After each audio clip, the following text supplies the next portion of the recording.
Hello everyone, welcome to Frightening Tales. I know many of you enjoy listening to these videos as you fall asleep, so before you drift off, I'd love for you to leave a comment letting me know where in the world you're tuning in from, and if you're enjoying the story, don't forget to like and subscribe. Alright, now let's get comfortable, relax and dive into tonight's case. Story 1. The apartment that wasn't there. Every Thursday at 7:15 p.m., the ping came through. Order number 91. 1 black coffee. 1 slice of chocolate cake. Apartment 614, the Hawthorne Building.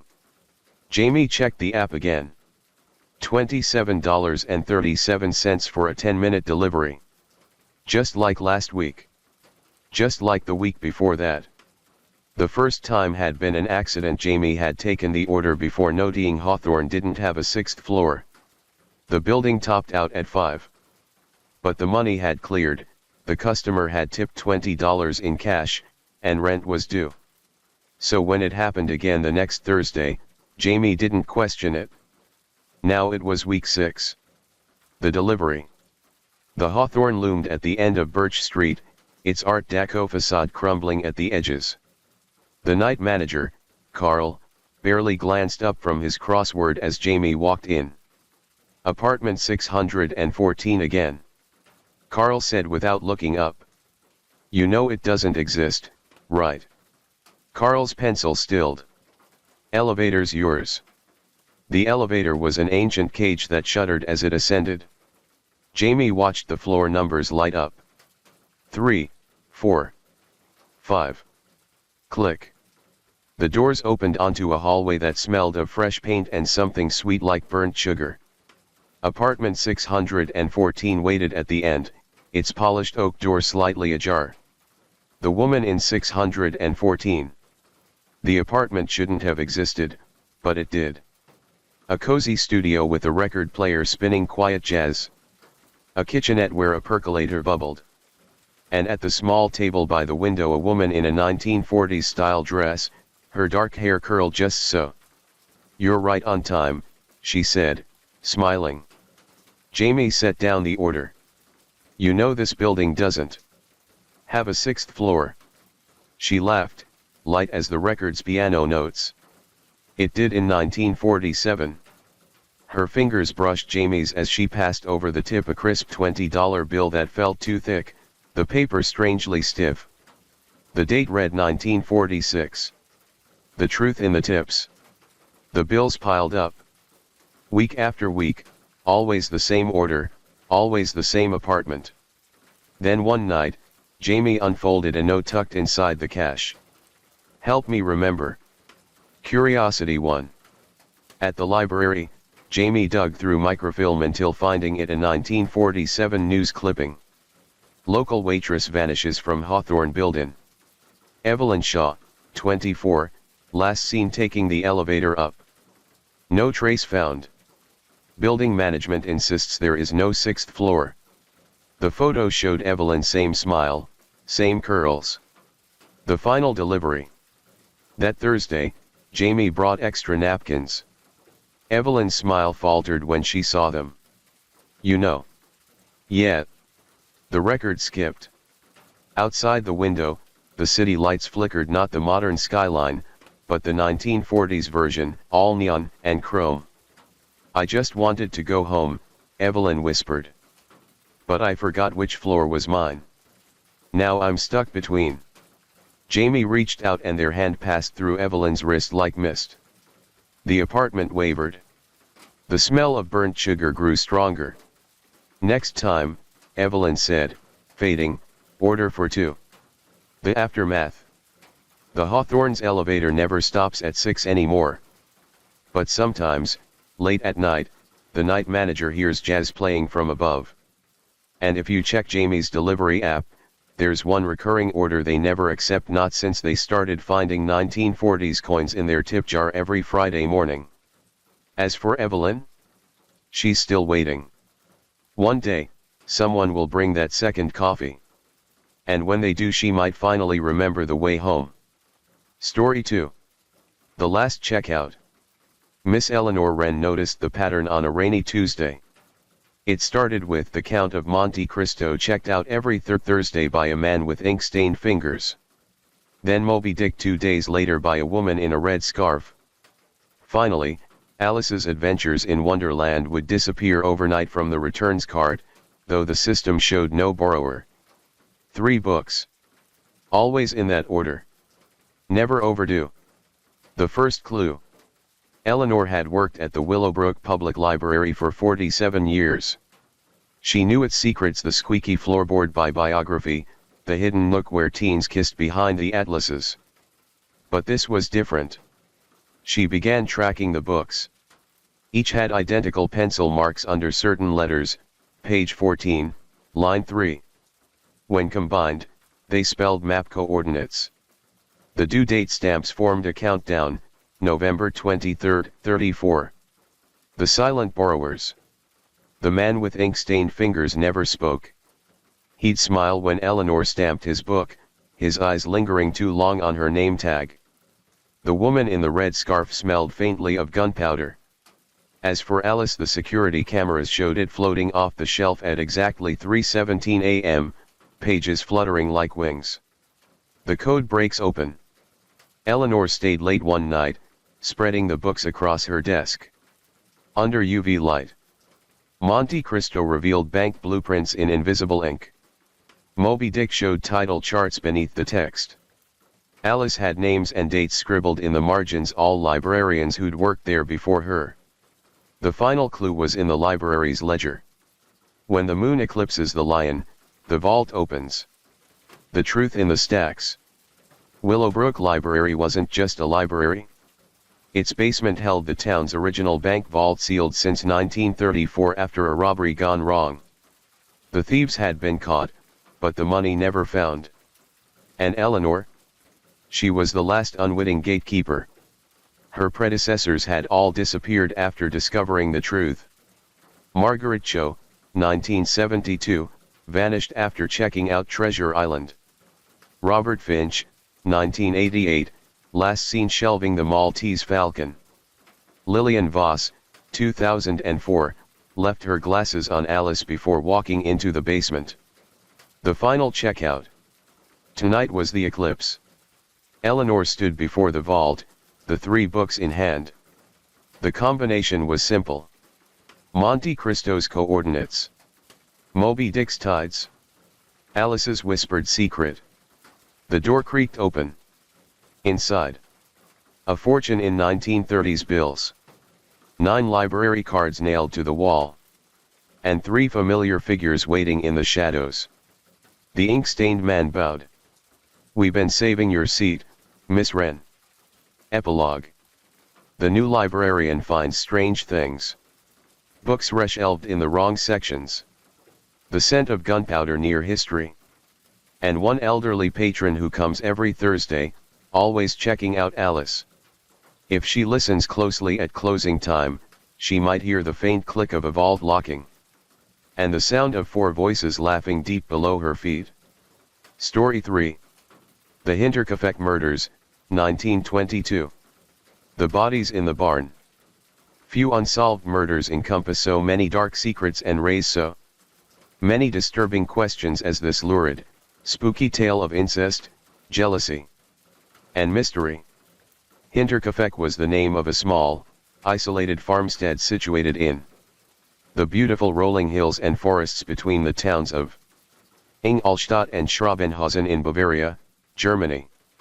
It was the home of Andreas Gruber, 63, his wife, Casilia, 72, their widowed daughter, Victoria, Gabriel, 35, and her children, Casilia, 7, and Joseph, 2, and also the new maid, Maria Baumgartner, 44.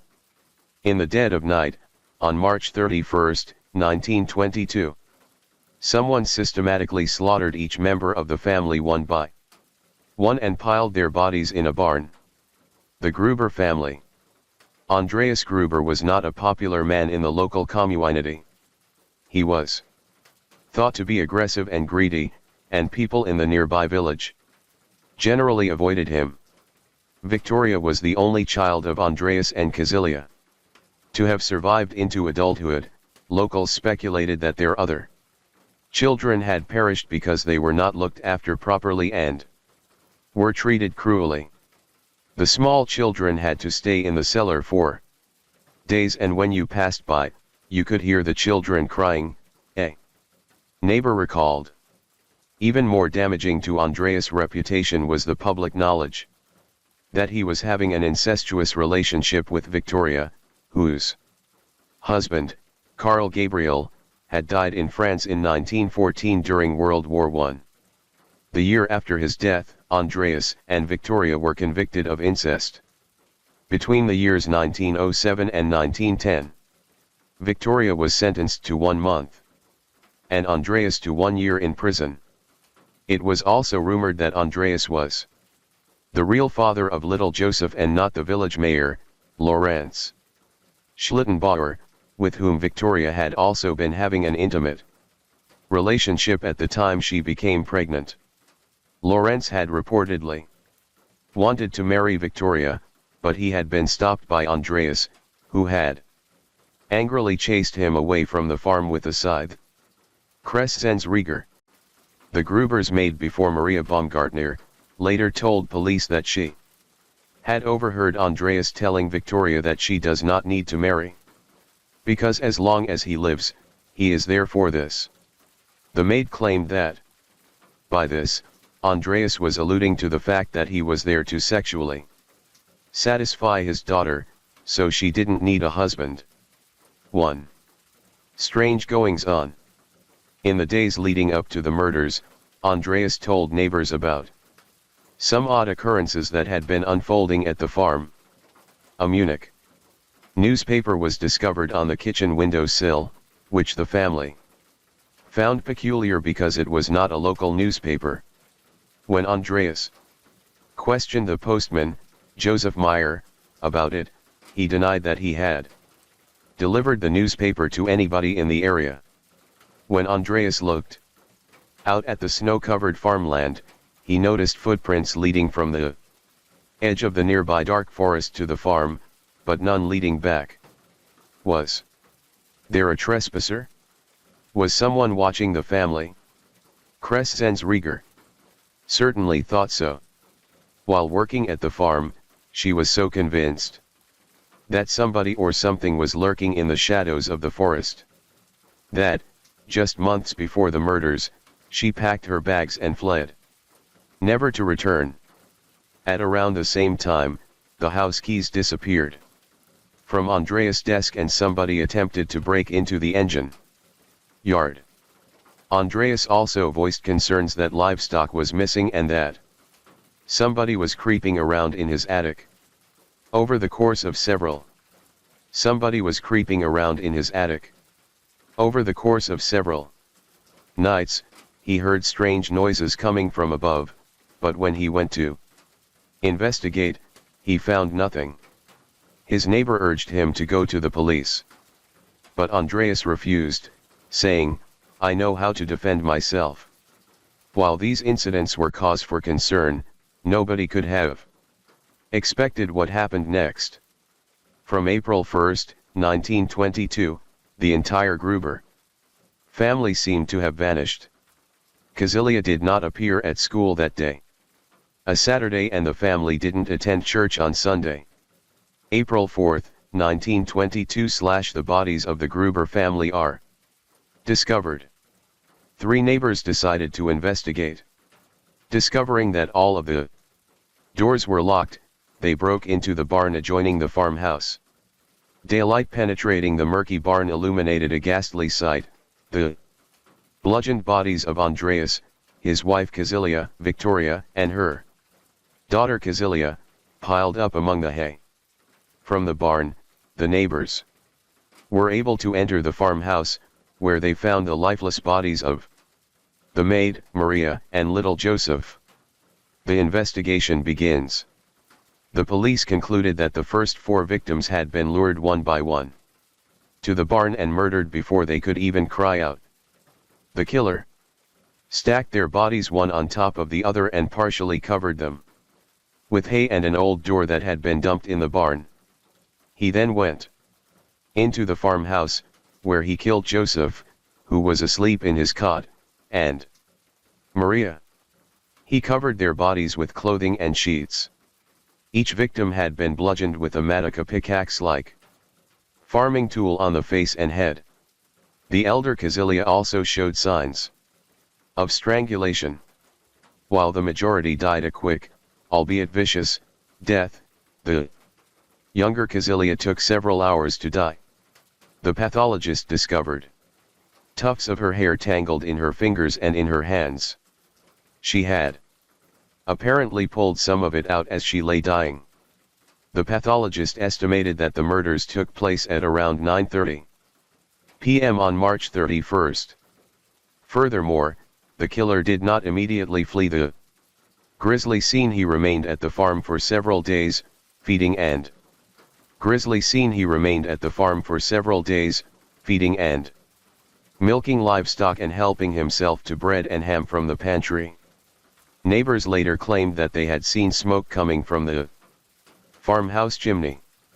Schrabenhausen police were called in to assist in the investigation, but after realizing that they were in over their heads, the more experienced Munich force took over the case.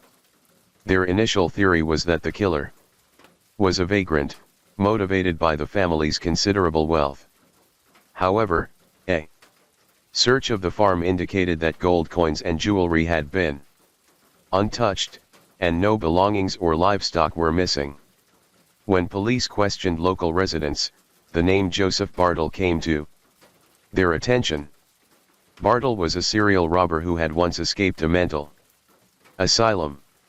In 1919, he had robbed the Alder family in the small village of Ebenhausen, about 13 miles, 21 kilometers, from Hinterkaifeck. Many speculated that only a madman like Joseph would have remained at the crime scene, living alongside the bloody bodies of his victims for so many days.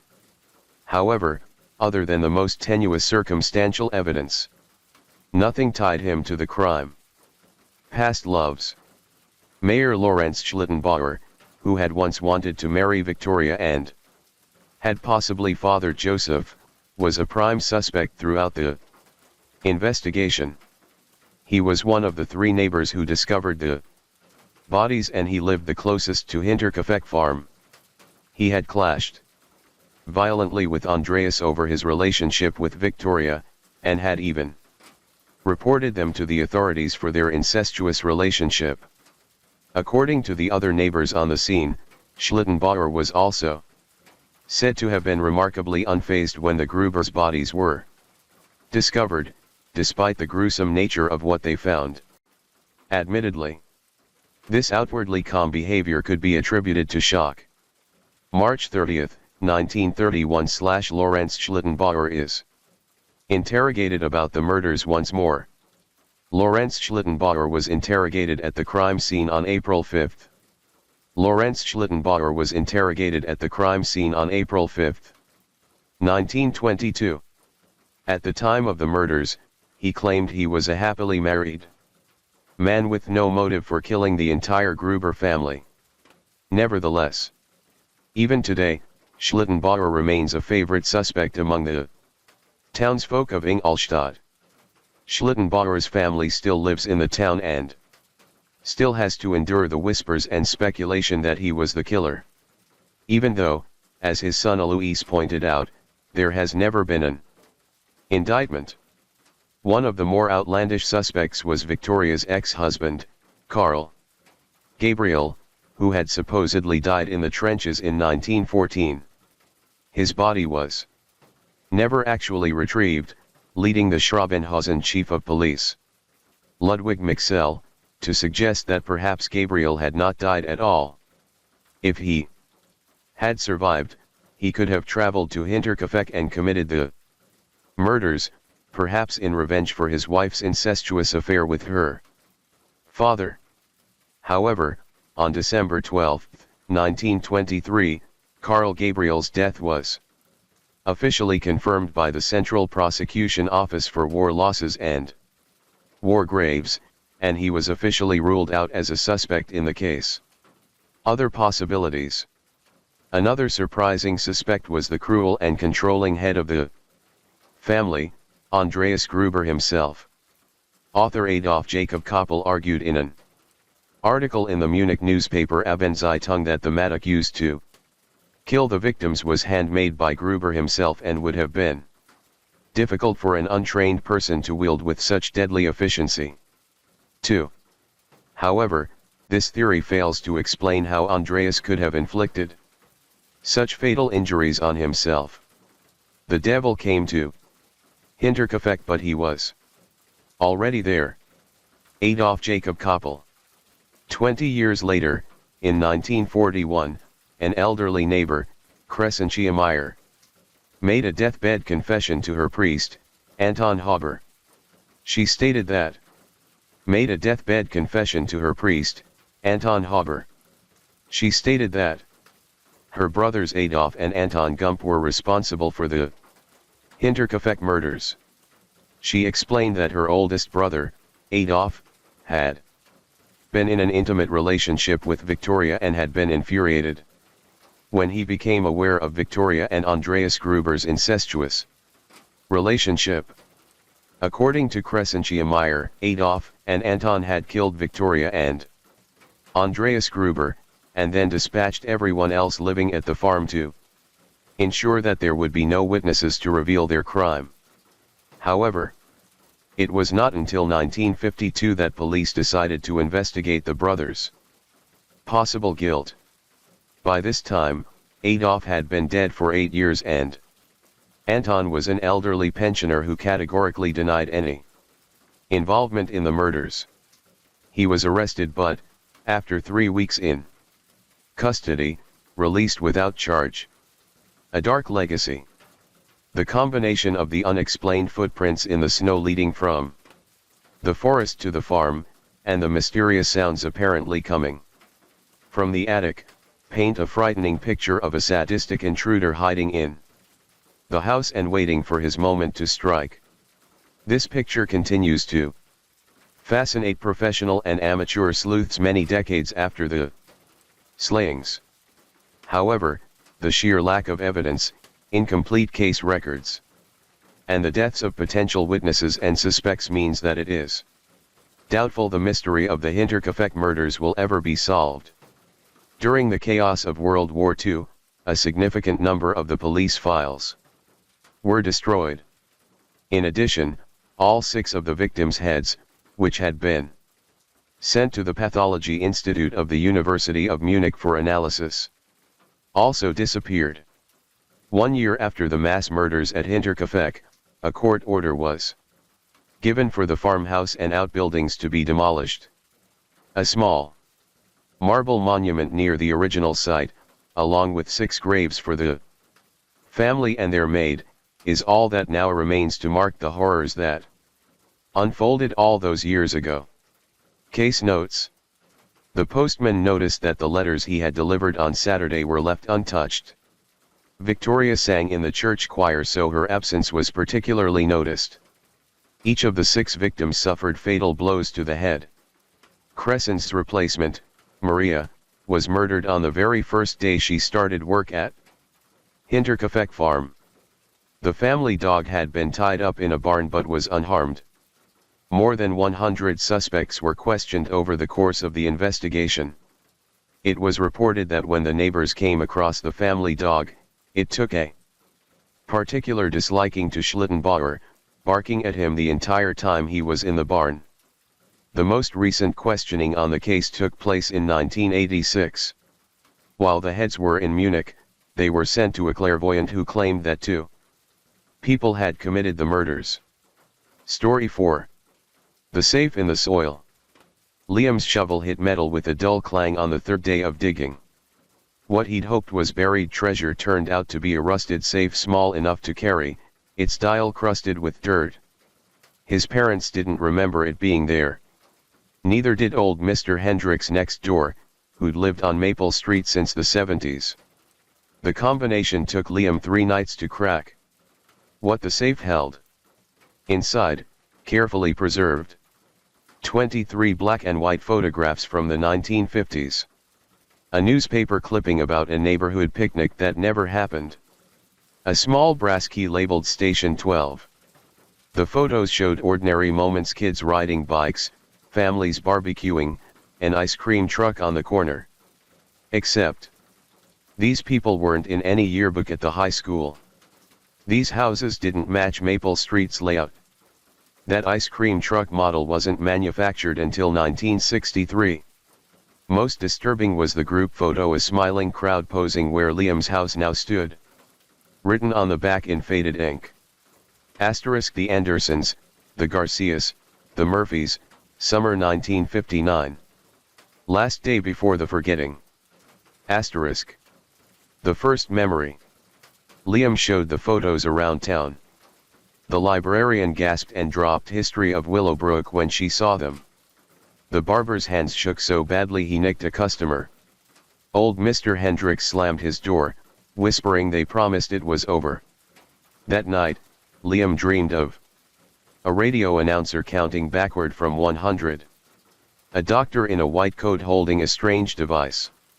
His own street empty and overgrown, with forgotten spray painted on every door. The key secret. Station 12 turned out to be an abandoned weather station outside town. Inside its rusted equipment shed, Liam found a 1950s recording device labeled Memory Redaction Trial Number 47. Glass vials of amber liquid with names matching the photos. A logbook entry. Asterisk: June 15, 1959, successful neighborhood wipe. Subjects now believe Maple Street was always vacant land. Proceeding to phase 2. Asterisk. The truth comes home. Liam's parents sat him down that night with tears in their eyes. His mother handed him a photo he'd never seen: their family standing with the forgotten neighbors at the 2013 block party. Except Liam had no memory of it. His father whispered, "They never stopped the experiments. Just made us forget," they continued. Epilogue. The safe sits in Liam's closet now. Sometimes he wakes to find new photos inside it. Familiar faces in his dreams. Names scratched into his desk that he doesn't remember writing.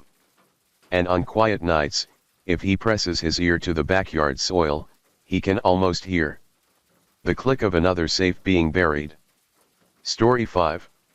In the year 1885, Jean Bott, a native of Hesse Kassel, Germany, emigrated with his wife Matilda to this country, bringing with him a celebrated violin known as the Duke of Cambridge Stradivarius, which he had purchased in 1873 for about 3,000 thalers, a sum representing practically the savings of a lifetime.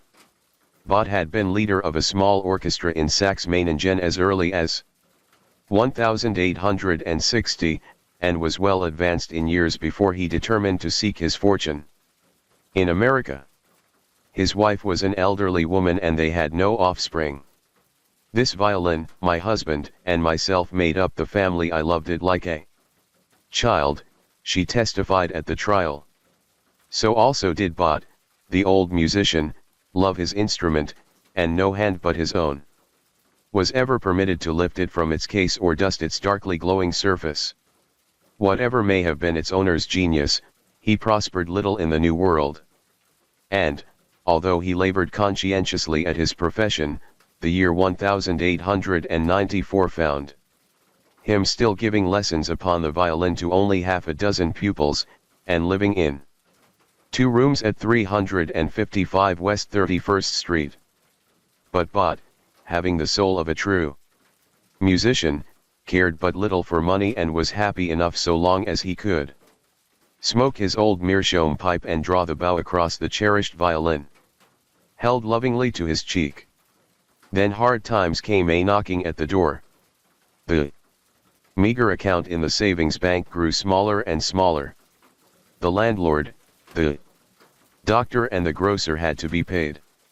One night Bott laid down his pipe and, taking his wife's wrinkled hand in his, said gently, "Matilda, there is nothing else, we must sell our violin." "Even so. she answered, turning away her face that her husband might not see. The tears. As God wills. The next day the Duke of Cambridge Stradivarius was offered for sale by Victor S. Flechter, a friend of Bott's, who was a dealer in musical instruments at 23 Union Square.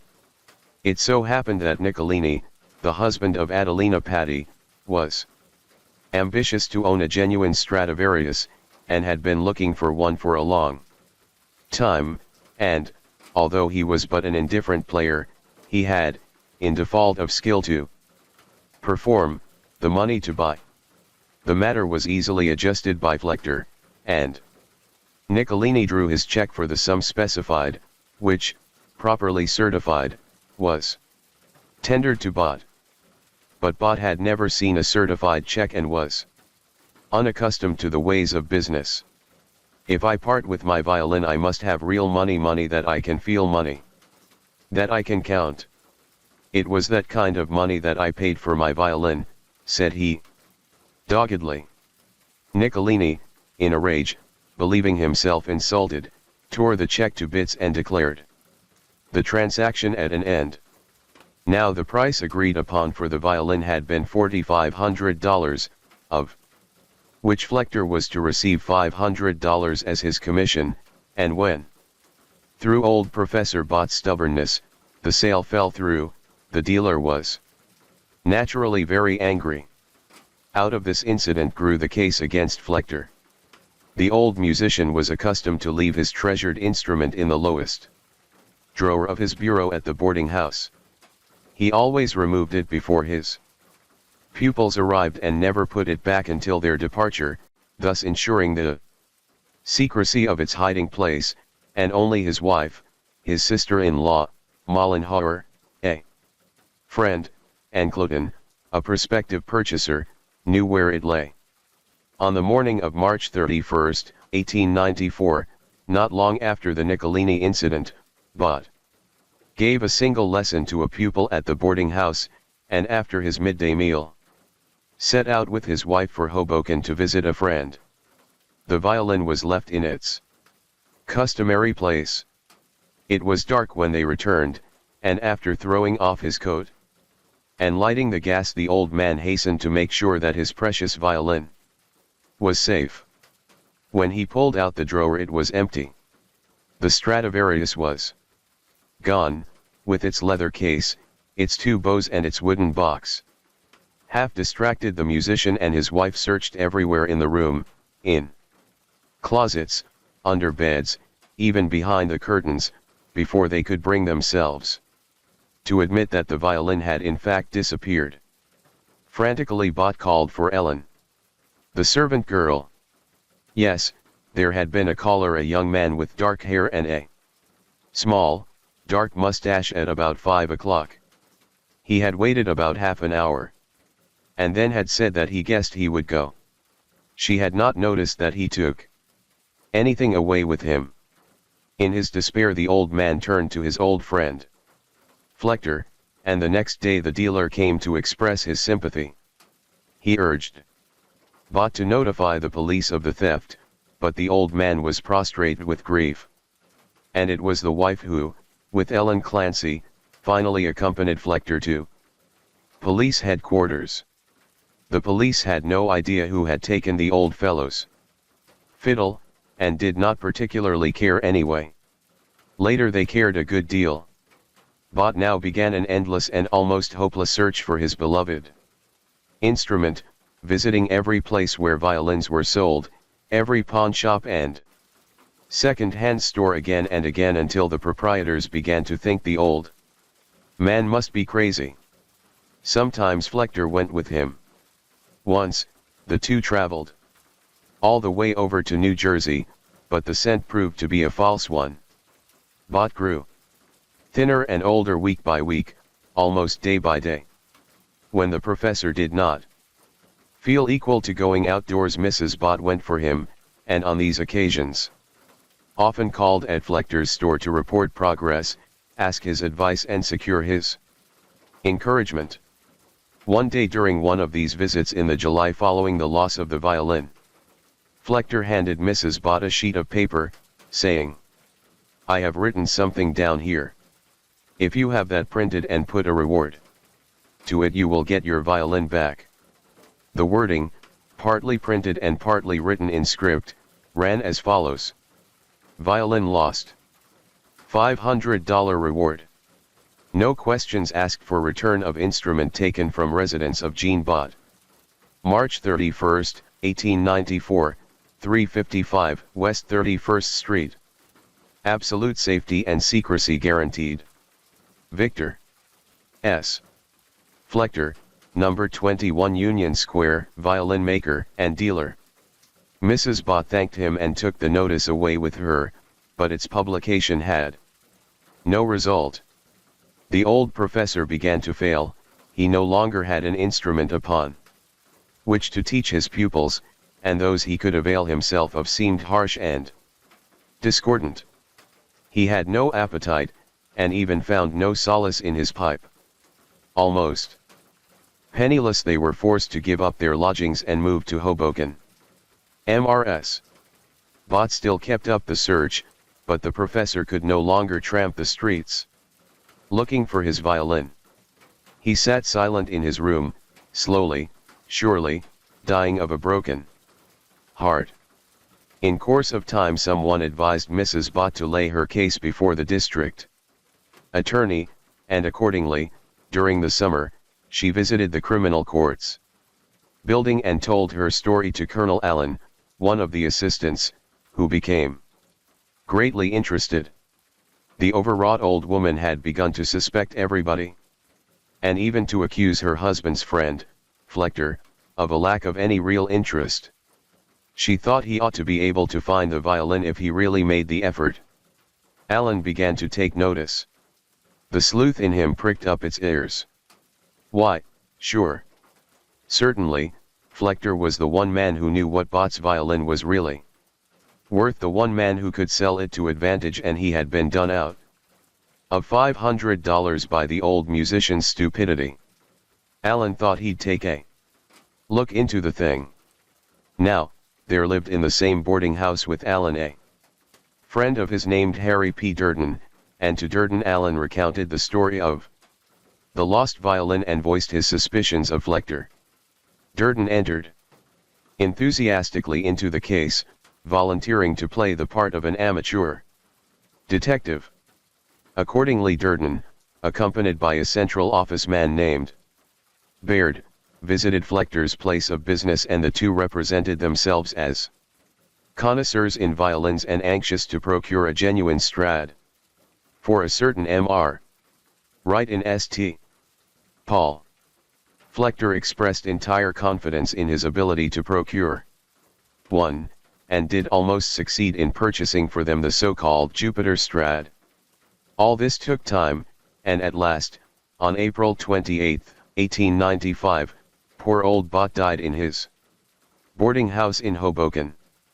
After the funeral, the widow settled up her affairs, changing her boarding place temporarily, and, having no ties in this country, determined to return to end her days in the fatherland.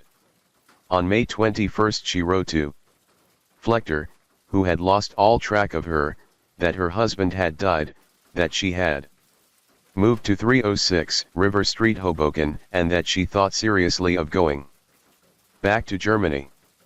2 days later Flechter wrote the following letter to the central office man, who had given his name as Southan, an employee of the alleged Mr. Wright. Mr. Southan, care of H. P. Durden. Dear Sir, write to inform you that I have a genuine Strad to offer you and would like to see you at your earliest convenience. Very respectfully yours, Victor S. Flechter. When Allen saw this letter, it seemed to him absolutely to confirm his suspicions. Now that the only person in the world who had been authoritatively able to identify the Duke of Cambridge Stradivarius was dead, Flechter was offering one for sale. Then occurred the strangest thing of all. On May 28, 5 days after Flechter's letter to Southan, Mrs. Bott received the following extraordinary epistle. Like the notice given her by Flechter in his office, it was partly written in printed capitals, and partly in script. May 28, 1895. To Mrs. Bott, 306 River Street, Hoboken, N.J. Dear Madam, I wish to inform you that the violin taken from your house some time ago will be returned if you are willing to abide by agreements that will be made between you and I later on. It was my intention first to dispose of it, but on account of its great value and the danger it would place me in by offering for sale, being a violin maker and dealer and not being able to sell with safety for such a large sum of money, I concluded to wait. I have now thought the matter over and come to the conclusion that a little money is better than none, and if you are anxious for the return of the violin and willing to pay a sum of money, small compared with the value of the violin, I think we can make a deal. You can put a personal in the New York Sun saying I am willing to give a sum of money for the return of the violin. No questions asked. Mrs. J. Bott. When I see your personal in the Sun, I will let you know how the exchange can be made. Cave Dweller. This letter appeared to be written in a somewhat similar hand to that which penned the offer of the reward, which, according to Mrs. Bott, was Flechter's. By this time the widow and Allen were in close communication. The cave dweller letter, could it be shown to be in Flechter's penmanship, seemed to fix the crime on the violin dealer. Flechter's store is 2 flights up and looks out into Union Square. Before the window hangs a large gilded fiddle and the walls are decorated with pictures of famous musicians. In the rear is a safe where the more valuable instruments are kept. In the front sits Flechter himself, a stoutish man of middle height, with white hair and mustache. But on June 23, 1895, Flechter was out when Durden and Baird called, and only his clerk and office boy were on hand. Durden wished, he said, to see the genuine Strad, about which Mr. Flechter had written him. The boy went to the safe and brought back a violin in a red silk bag. Inside was inscribed, Antonius Stradivarius Cremonis Facit Anno Domini 1725. The figures 17 were printed and the 25 written in ink. Durden examined it for some 15 minutes and noted certain markings upon it. On June 26 they called again, found Flechter in and asked to see the violin. This time the dealer looked at himself from the safe, and, at their request, carried it to 22 Gramercy Park, where Durden said he desired some experts to pass upon its genuineness. On the way over, Flechter guaranteed it to be a genuine Strad, and said it belonged to a retired merchant named Rossman, who would expect to get $4,000 for it. He himself would want $500, and Durden should have $500, so that they must not take less than $5,000. Once at Allen's boarding house, Flechter played upon the violin for Durden and the supposed Southan, and then the former asked to be allowed to take the instrument to a rear room and show it to a friend. Here Mrs. Bott positively identified the violin as that of her husband, clasping it to her bosom like a long-lost child. This was enough for Durden, who gave the instrument back to Flechter and caused his arrest as he was passing out of the front gate. The insulted dealer stormed and raged, but the car of Juggernaut had started upon its course, and that night Flechter was lodged in the city prison. Next morning he was brought before Magistrate Flammer in the Jefferson Market Police Court, and the violin was taken out of its case, which the police had sealed.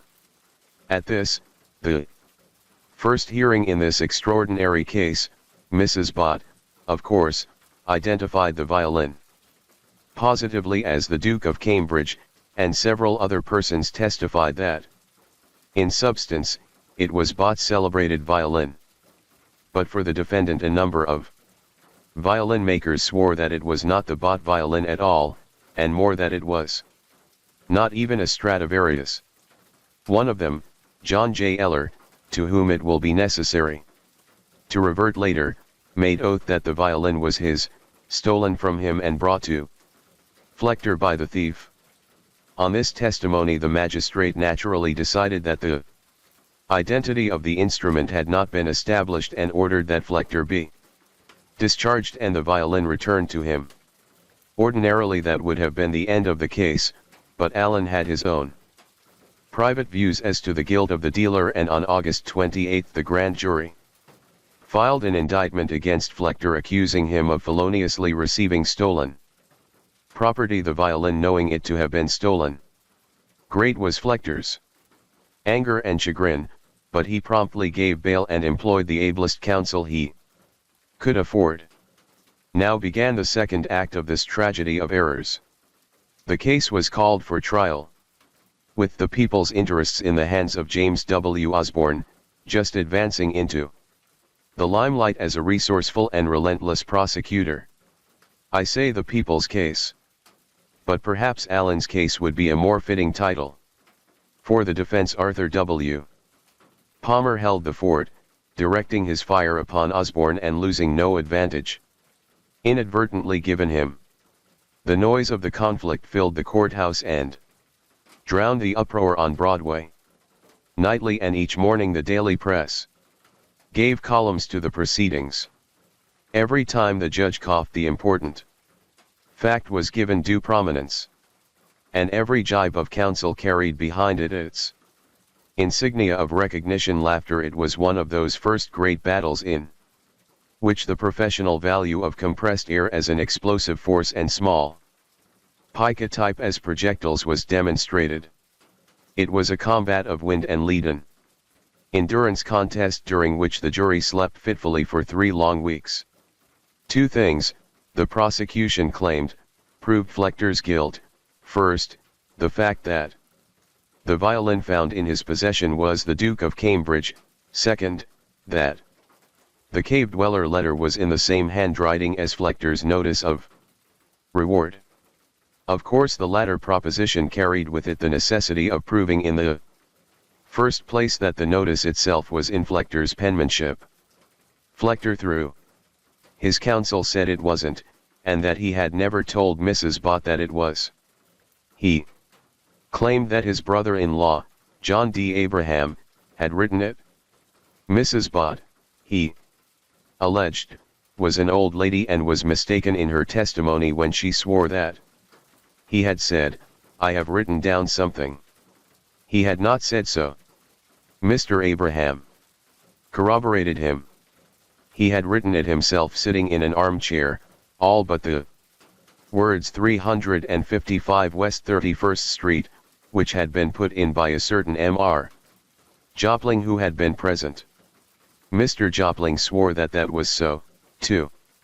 But, on cross-examination, it developed that Mr. Abraham had been practicing making copies of the notice at the suggestion of the lawyer for the defense, and, when Mr. Jopling took the stand, he was called upon to explain an affidavit made by him for Assistant District Attorney Allen, in which he affirmed that he did not know who wrote the words 355 West 31st Street.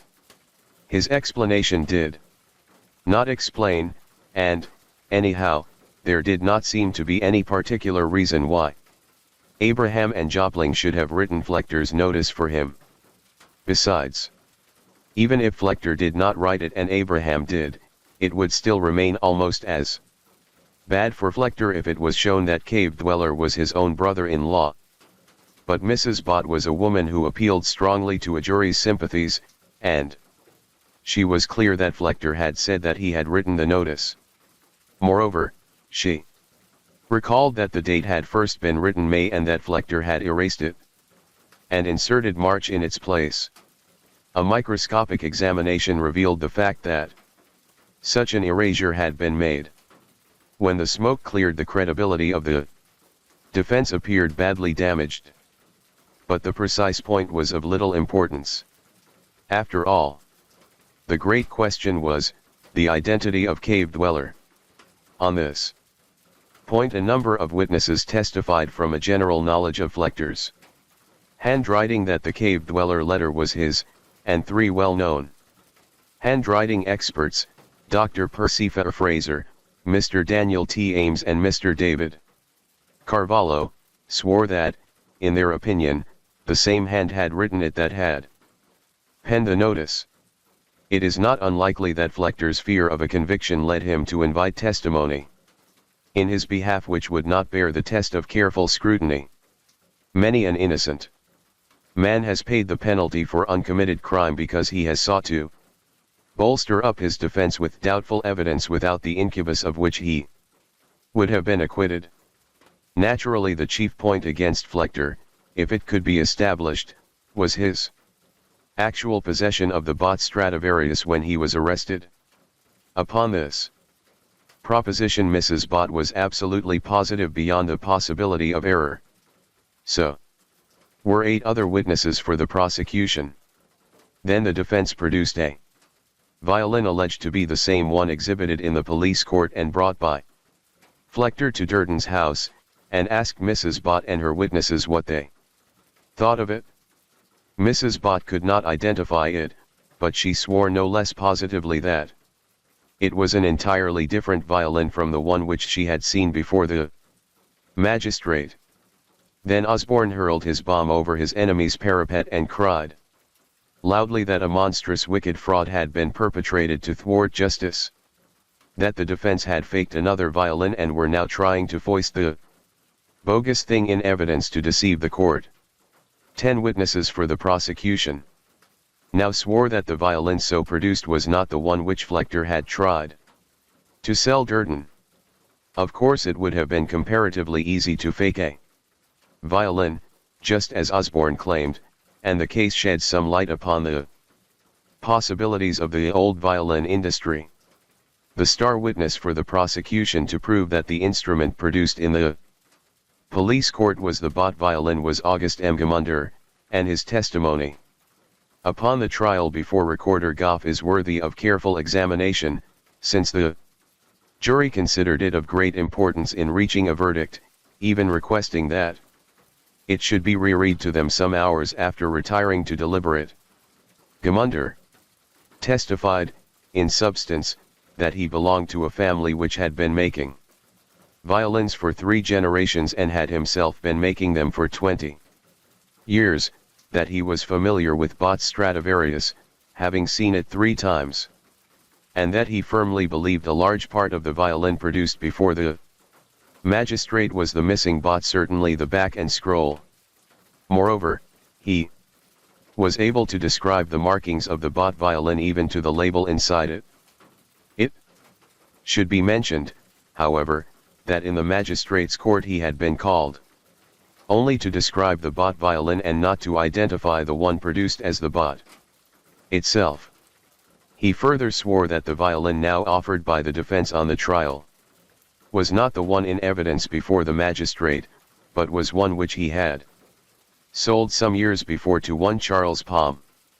The defense, on the other hand, called among its witnesses John P. Frederick, a violin maker, who testified that he was familiar with the Bott Strad and had seen it in 1873 at Bott's house, Grenescher Castle, in Germany, that he had repaired it in this country in 1885, that the instrument in court was not a Strad, nor even a good imitation of one, and, of course, was not the Duke of Cambridge, but that it was the identical instrument produced before the magistrate, and one which he recognized as having been sent him for repair by Charles Palm in 1885.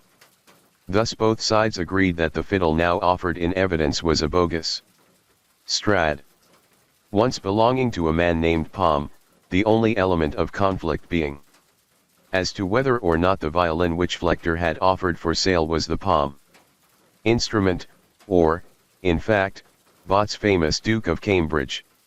All this technical testimony about violins and violin structure naturally bored the jury almost to extinction, and even the bitter personal encounters of counsel did not serve to relieve the dreariness of the trial. One oasis of humor in this desert of dry evidence gave them passing refreshment, when a picturesque witness for the defense, an instrument maker named Franz Bruckner, from South Germany, having been asked if the violin shown him was a Strad, replied, with a grunt of disgust, "Ach Himmel, nein." Being then invited to describe all the characteristics of genuine Stradivarius workmanship, he tore his hair and, with an expression of utter hopelessness upon his wrinkled face, exclaimed despairingly to the interpreter, "Doctor, if I gave you lessons in this every day for 3 weeks you would know no more than you do now." An answer which was probably true, and equally so of the jury, who were shouldered with the almost impossible task of determining from this mass of conflicting opinion just where the truth really lay. The chief witness for the defense was John J. Eller, who testified that he had been a musician for 30 years and a collector of violins, that the violin in court was the same one produced before the magistrate, and was not Bott's, but his own, that he had first seen it in the possession of Charles Palm in 1886 in his house in 8th Street and St. Mark's Place, New York City, had borrowed it from Palm and played on it for 2 months in Seabright, and had finally purchased it from Palm in 1891, and continued to play in concerts upon it, until, having been loaned by him to a music teacher named Perotti, in 23rd Street, it was stolen by the latter and sold to Flechter. It appeared that Eller had at once brought suit against Flechter for the possession of the instrument, which suit, he asserted, he was still pressing in the courts, and he now declared that the violin was in exactly the same condition in every respect as when produced in the police court, although it had been changed in some respects since it had been stolen. It had originally been made of baked wood by one Dedier Nicholas, an instrument maker of the first half of the 19th century, and stamped with the maker's name, but this inscription was now covered by a Stradivarius label. Eller scornfully pointed out that no Strad had ever been made of baked wood, and showed the jury certain pegs used by no other maker than Nicholas, and certain marks worn upon the instrument by the witness, own playing. He also exhibited the check with which he had paid for it. In support of this evidence, Charles Palm himself was called by the defense and identified the violin as one which he had bought some 12 years before for $15 or $20 and later sold to Eller. Upon the question of the identity of the instrument then lying before the jury, this evidence was conclusive, but, of course, it did not satisfy the jury as to whether Flechter had tried to sell the Palm violin or Bott's violin to Durden. Unfortunately, Eller's evidence threw aside light on the defense, without which the trial might well have resulted in an acquittal. Eller had sworn that he was still vigorously endeavoring to get the Palm violin back from Flechter, as contradicting him in this respect, and as tending to show that the suit had not only been compromised but that he and Flechter were engaged in trying to put off the Palm violin as a genuine Stradivarius and share the profit of the fraud. The prosecution introduced the following letter from the witness to his lawyer: Clifton House, Chicago, Illinois. March 23, 1896. Dear Counselor, received your letter just now. I have been expecting M.R. Flechter's lawyer would settle with you. He got $900 for the violin, and Mr. Meyer arranged with myself for the half, $450, which he proposed himself, and have been expecting a settlement on their part long ago. I have assisted Mr. Palmer, his able lawyer, with the best of my ability, and have covered Mr. Flechter's shortcomings of faking the violin to a Strad. Yours most sincerely, John Eller. Metropolitan Opera Co., Chicago, ill. From this letter it was fairly inferable that although the defendant might be innocent of the precise crime with which he was charged, he was, nevertheless, upon his own evidence, guilty of having faked a cheap Nicholas violin into a Strad, and of having offered it for sale for the exorbitant price of $5,000. This luckless piece of evidence undoubtedly influenced the jury to convict him. It will be recalled that 10 witnesses for the prosecution had sworn that the violin offered in evidence at the trial was not the one produced in the police court, as against the defendants 5 who asserted that it was. The testimony was all highly technical and confusing, and the jury probably relied more upon their general impressions of the credibility of the witnesses than upon anything else. It is likely that most of the testimony, on both sides, in regard to the identity of the violin was honestly given, for the question was one upon which a genuine divergence of opinion was easily possible. Eller's letter from Chicago so affected the jury that they disregarded his testimony and reverted to that of August Gemunder, to whose evidence attention has already been called, and who swore that it was the Duke of Cambridge, which Flechter had tried to sell to Durden. Alas for the fallibility of even the most honest of witnesses. The case was ably argued by both sides, and every phase of this curious tangle of evidence given its due consideration. The defense very properly laid stress upon the fact that it would have been a ridiculous performance for Flechter to write the cave dweller letter and state therein that he was a violin dealer or maker, thus pointing, unmistakably, to himself, and to further state that for one in his position to dispose of it would be difficult and dangerous. The only explanation for the cave dweller letter which they could offer, however, was that some one interested in procuring Flechter's downfall had caused it to be sent for that purpose. This might either be a business rival or someone connected with the prosecution. While Palmer was summing up for the defense, he noticed Assistant District Attorney Allen smiling and dramatically turning upon him. He shouted, "This is no laughing matter, Colonel Allen. It is a very serious matter whether this man is to be allowed tonight to go home and kiss his little ones, or whether he is to be cast into jail because you used your brains to concoct a theory against him." Another consideration, which seemed deserving of weight, was that if Flechter did steal the Duke of Cambridge, it would have been a piece of incredible folly and carelessness upon his part to leave it in such an exposed place as the safe of his store, where it could be found by the police or shown by the officeboy to anyone who called. Yet the positive identification of August Gemunder and the fatal disclosures of Eller, coupled with the vehement insistence of the prosecution, led the jury to resolve what doubt they had in the case against the prisoner, and, after deliberating 8 or 10 hours and being out all night, they returned a verdict of guilty.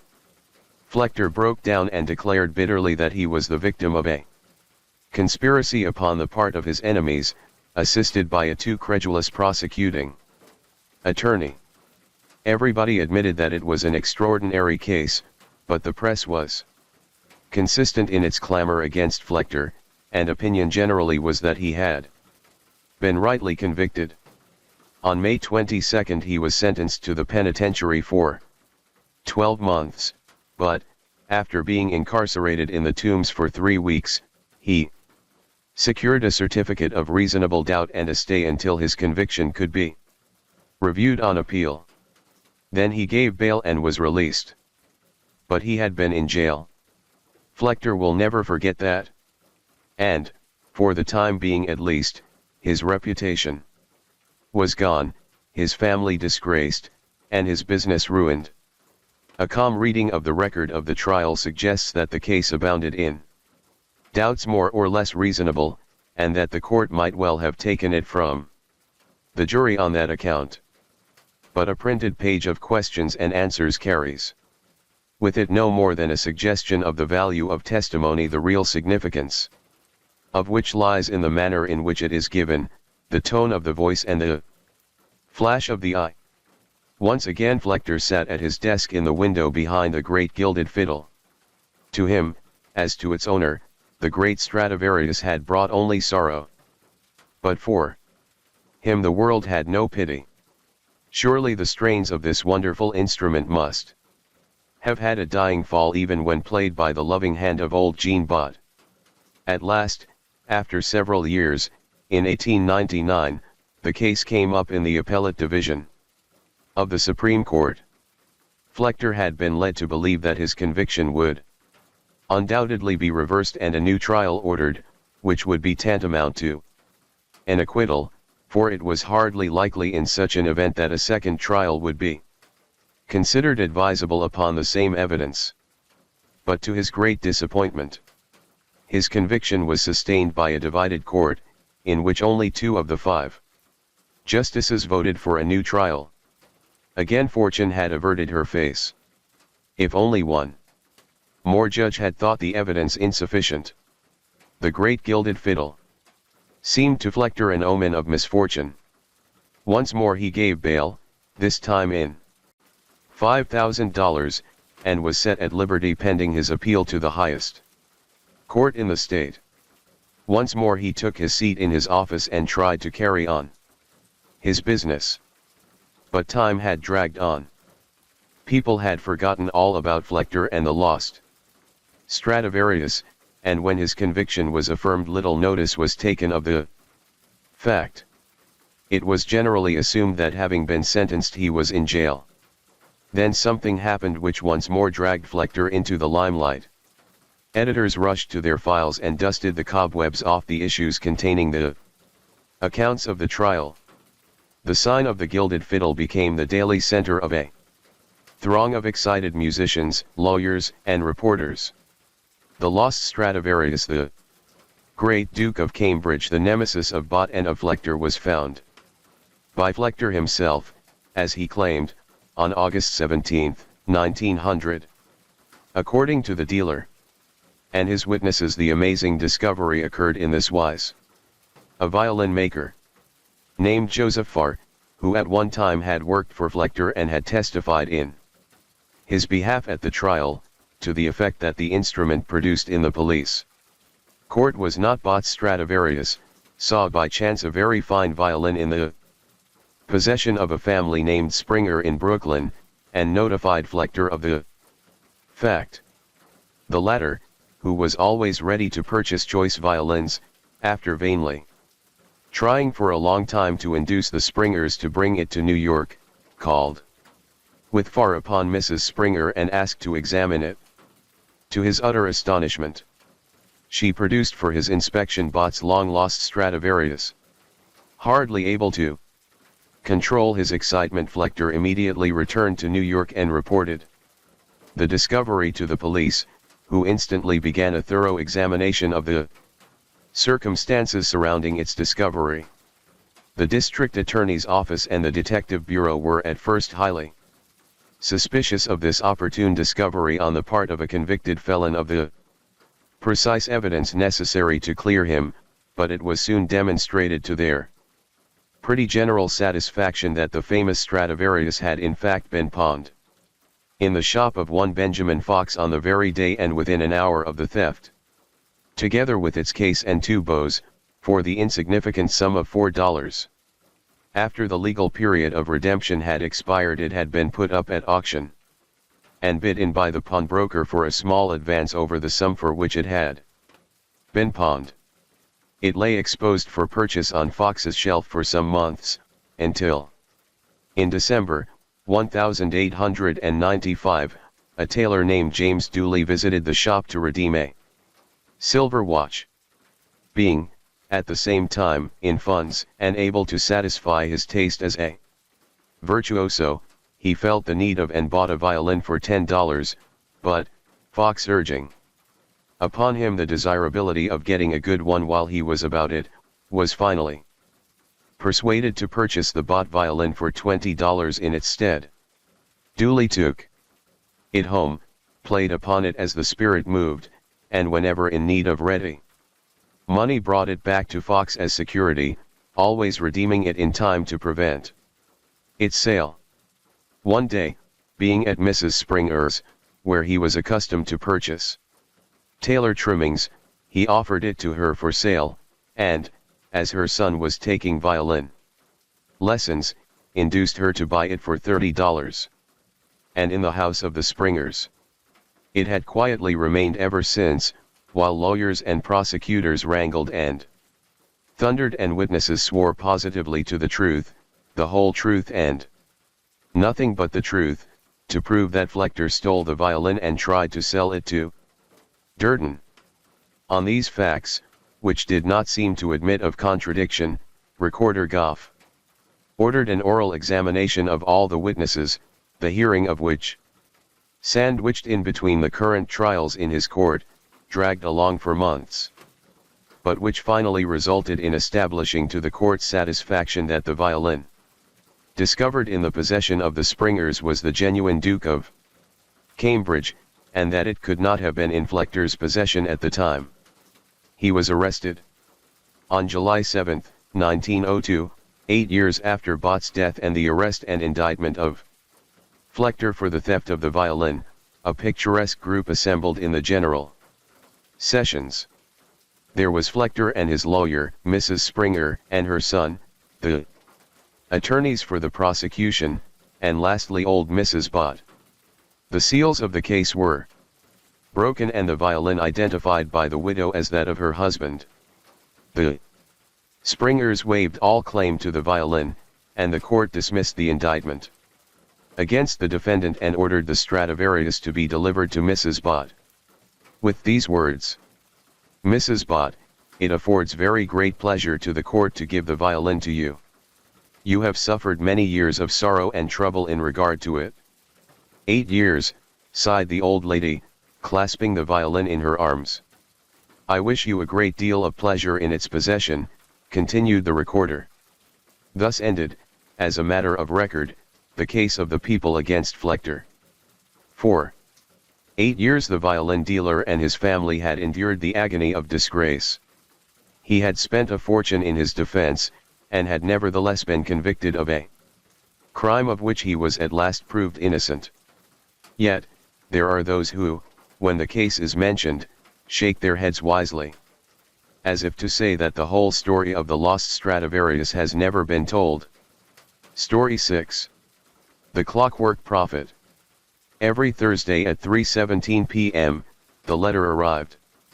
Detective Elias Shaw would find it waiting on his desk, a cream-colored envelope sealed with red wax, his name written in precise calligraphy. Inside, always the same, a typewritten prediction of a minor crime. The exact location, a time stamp, never more than 24 hours out. The first one read: Mrs. Eleanor Whitaker will report her pearl necklace stolen from the 4:15 p.m. showing of Casablanca at the Rialto Theatre. Check the left cup holder in row G. Shaw arrived to find the necklace exactly where the letter said. The pattern emerges. Over 6 months, the predictions never failed. A bicycle theft behind the high school. A shoplifting incident at the pharmacy. A lost wallet in the park fountain. Each time, Shaw would solve the case effortlessly. Each time, he'd request no commendation. When the press asked how he knew, he'd only say, "A hunch." The first clue. The 23rd letter contains something new: a single hair, white, aged between 60 to 70 years, pressed between the pages. Forensic analysis revealed traces of ink used in 1950s typewriter ribbons. Faint scent of bergamot and gun oil. Microscopic grooves suggesting the paper had been stored in a metal box. That night, Shaw dreamed of a room with walls covered in clocks. Newspaper clippings of unsolved crimes from the 1940s. A pair of hands, one missing the pinky finger, assembling something mechanical. The breakthrough. The 37th letter came with a mistake: a partial fingerprint on the wax seal. The print matched Arthur Kessler, a watchmaker who disappeared in 1957 after predicting the exact minute a bank would be robbed. The case file noted. Kessler claimed he heard the crimes ticking. His workshop contained dozens of half-built clockwork devices. The night he vanished, neighbors reported a strange glow from his basement. The final letter. Today's envelope was thicker than usual.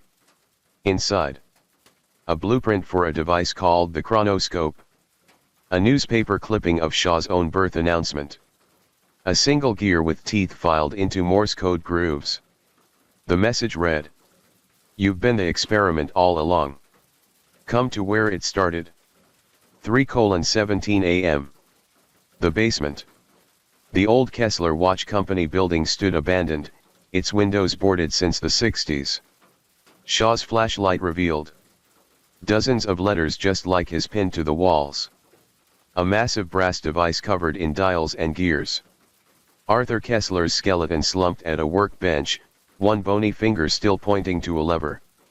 Most chilling was the fresh inkwell and the newly typed letter waiting on the machine's tray. Detective Shaw will arrive at 3:17 a.m. to discover the truth about. The sentence ended mid-word. The revelation. Shaw pulled the lever. Gears turned. Lights flickered. And for one terrifying moment, he remembered being a child in this room watching Kessler work. The ticking sound that started in his teeth. Signing something in blood-red ink. Then silence. The machine powered down. The letters on the walls turned to dust. And Shaw found himself holding a watch that counted backward. A new case file dated 1957. The first letter he'd ever received. Now addressed to Arthur in his own handwriting. Epilogue. The precinct thinks Shaw retired suddenly. But the new beat cop swears. She sees a shadow in the old watch shop window. Her desk drawer sometimes smells of bergamot. And every Thursday at 3:17 p.m., the station's antique clock skips exactly 37 seconds. As for the letters, they've started appearing again. Only now, the signature at the bottom reads, "Tick-tock. Story 7. The Midnight Mixtapes." Every full moon, the package arrived at WKLR's back door. No postmark. No return address. Just a plain brown box containing a single cassette tape labeled with that month's date and the words "For the Night Owl" in precise block letters. Station manager Carla called them creepy as hell, but DJ Asher Lane had built his midnight show around them. Side A, The Confessions. The tapes always opened with static, then that voice distorted just enough to be genderless, whispering secrets that couldn't possibly be real. "I buried her where the willow weeps, but she still sings in my dreams." March tape. "The pills weren't mine. The doctor made me take them." June tape. "They'll never find the bones in the radio tower." September tape. Asher played them straight through his Midnight Echoes show. Within weeks, the station's phone lines lit up with callers recognizing locations: an abandoned Willow Grove off Route 9, the shuttered Blackwood Sanitarium, the old AM transmitter tower. Police found nothing. Side B, The Clues. The second halves were worse. Beneath layers of warped audio, careful editing revealed a child humming "Twinkle Twinkle Little Star" off-key. News broadcasts from dates that didn't exist: November 32, 1987. Fragments of a phone call, not human anymore. October's tape contained 17 seconds of a woman sobbing, followed by a clear whisper, "Check your studio monitor, Asher." When he did, the security feed showed his empty booth, while the live mic captured someone breathing beside him. The breakthrough. December's tape arrived with blood on the box. This time, the voice said, "Play me backward at 3:17 a.m. Asher did. The reversed audio revealed coordinates to the old WKLR transmitter shack. A date, 06/15/87. The sound of a cassette being ejected. The station archives showed that date the night DJ Melody Chase vanished during her shift. The official report claimed she'd walked into the woods. The unofficial one mentioned the 30-minute gap in broadcast logs. The transmitter shack. Rusted padlock. Dusty equipment. And in the corner, a 1980s era tape deck, still running, its counter frozen at 3:17. Inside, a single tape labeled Melody's Last Show. Photos of every WKLR DJ since 1987. A bloodstained studio log with Asher's name circled. When he played the tape, his own voice came out. "You're getting closer, Night Owl. But do you really want to know what happened to?" The door locked behind him. The final broadcast. Listeners that night reported Asher's show cutting to dead air at 3:17 a.m. A woman's voice singing Twinkle Twinkle through the static. Then 33 minutes of silence before normal programming resumed. When station staff arrived, they found the booth empty. The December tape playing on a loop. Asher's chair spinning slowly. Most disturbing was the new cassette already waiting in the delivery box dated next month, labeled For the Night Owl, Part 2. Epilogue. The new midnight host won't play the tapes. But sometimes, when the wind blows just right through the transmitter towers, late-night listeners swear they hear Asher's voice counting backward from 100. Melody's laugh echoing under the static. And beneath it all the steady click of another cassette being slotted into a deck. Waiting. Always waiting. The end. Story 8.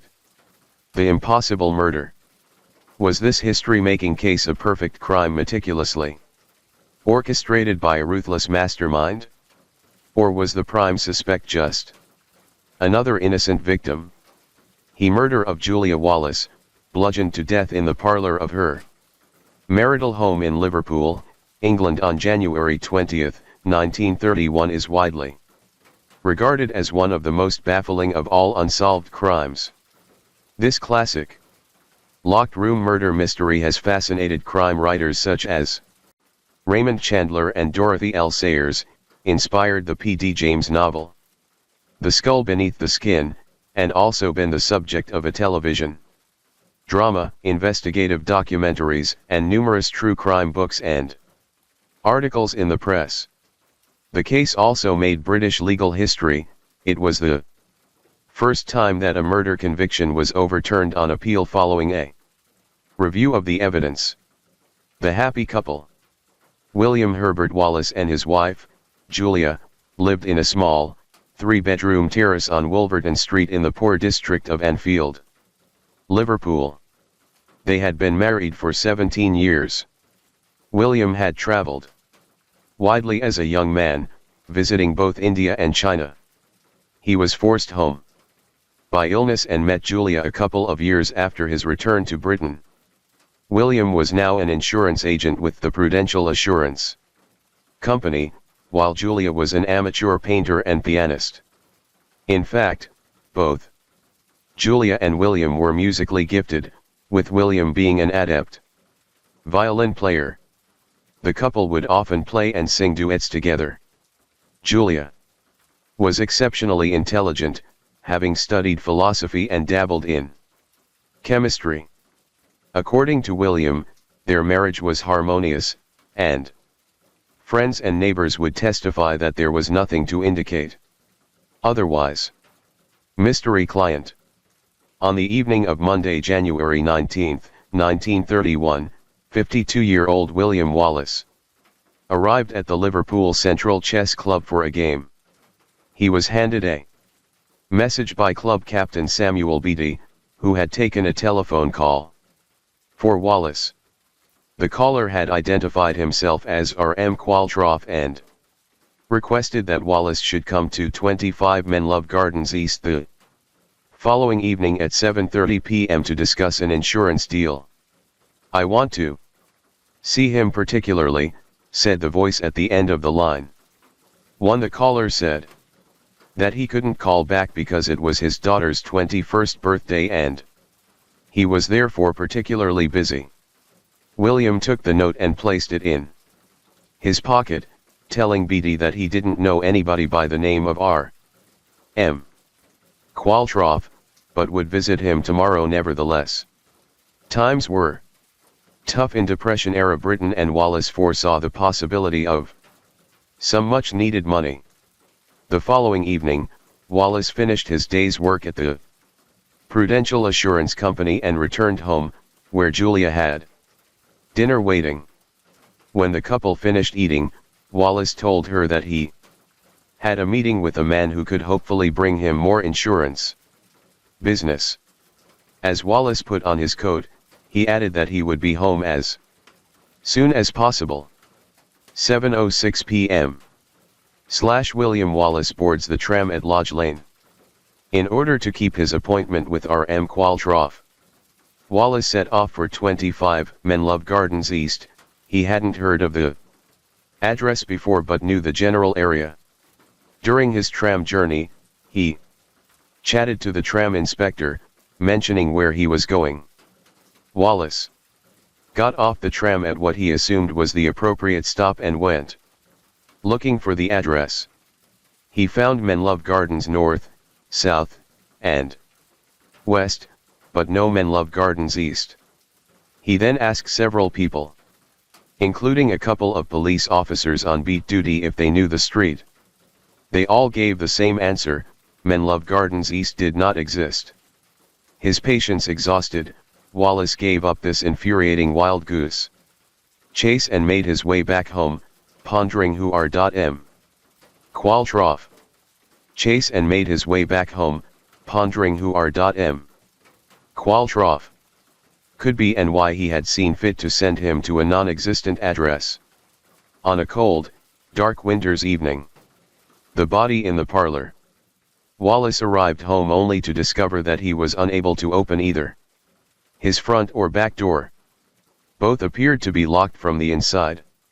His next-door neighbors, John and Florence Johnston, saw him looking worried and asked him if he needed any help. He told them that he had been out for several hours and could not get into his home. However, while Mr. and Mrs. Johnston were present, he walked around to the back once again, and this time, the door opened. "It opens now," he murmured to his neighbors. As he entered the house, a ghastly scene met his eyes. Julia was lying in front of the gas fire in the parlor. She had been bludgeoned to death with a heavy object, hit with such force that her skull had been cracked open.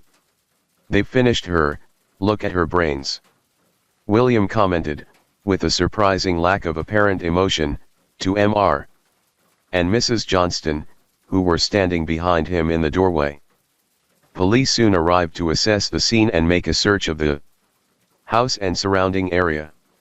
They noted that there was no sign of breaking and entering, leading them to believe that Julia herself must have admitted the killer into the house. A small sum of money had been stolen from an insurance money cash box in the house, but the police deduced that this was a ploy to give the impression that the murder was the result of a robbery gone wrong. The handling of the investigation left much to be desired. While examining the crime scene, officers wandered all over the house, and smudged fingerprints that could have belonged to the killer. Moreover, the pathologist neglected to take the temperature of Julia's body, and therefore an accurate time of death was never determined. The guilty husband. What is known is that the murder was frenzied and brutal. Blood was splattered across the room, indicating that the killer would most likely have blood on his own clothes. In addition, a check of the house's sinks and drains revealed that they had not been used, indicating that the killer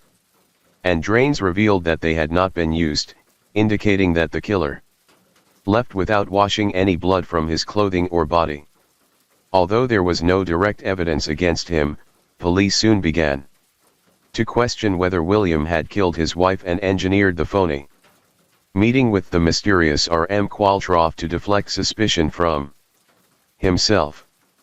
They took the fact that William had asked various people for directions as a ploy to establish an alibi for the murder.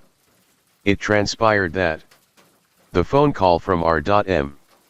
Qualtrough had come from a telephone booth just 400 yards, 366 meters, from the Wallace household. However, Samuel Beattie, who had taken the phone call at the Liverpool Central Chess Club, was adamant that the voice on the other end of the line was not Williams. Investigators also questioned why William had claimed that the back door of his home was jammed, but, as soon as other witnesses were present, miraculously opened. Investigators found a raincoat beneath Julia's body. William didn't have a spot of blood on the suit he was wearing, so police speculated that he could have worn the raincoat over his naked body as he carried out the murder to shield himself from blood spatter. While investigators were building a case against William, the balance of evidence was beginning to tilt in his favor. Numerous witnesses placed William on the tram at around 7:06 p.m. that evening, while others claimed to have seen Julia alive at approximately 6:45 p.m. This time frame implied that William would only have had about 20 minutes to murder his wife, clean himself up, dispose of the murder weapon, hide the money that was missing from the cash box, and catch the tram. February 2, 1933 William Herbert Wallace is arrested and charged with the murder of Julia Wallace. William stood trial at Liverpool Assizes. Few more brutal murders can ever have been committed. This elderly, lonely woman literally hacked to death for apparently no reason at all, declared the prosecuting counsel, Edward Hemmard KC. During the trial, William seemed detached and monotone, if not cold, while detailing the events around the horrible monotone, if not cold, while detailing the events around the horrible murder of a loved one. He took the stand and failed to impress the jury. Why?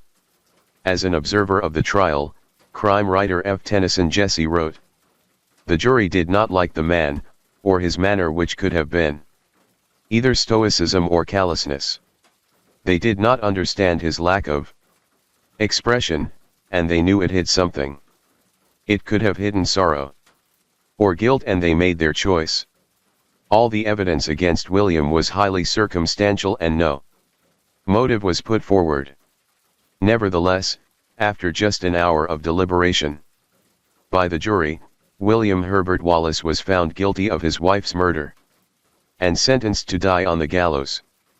People of unpleasing personality should be advised never to go into the witness box." Crime writer F. Tennyson Jesse. 1 month later, Wallace became the first man in Britain to have a conviction for murder dismissed on the grounds that it was not supported by the evidence.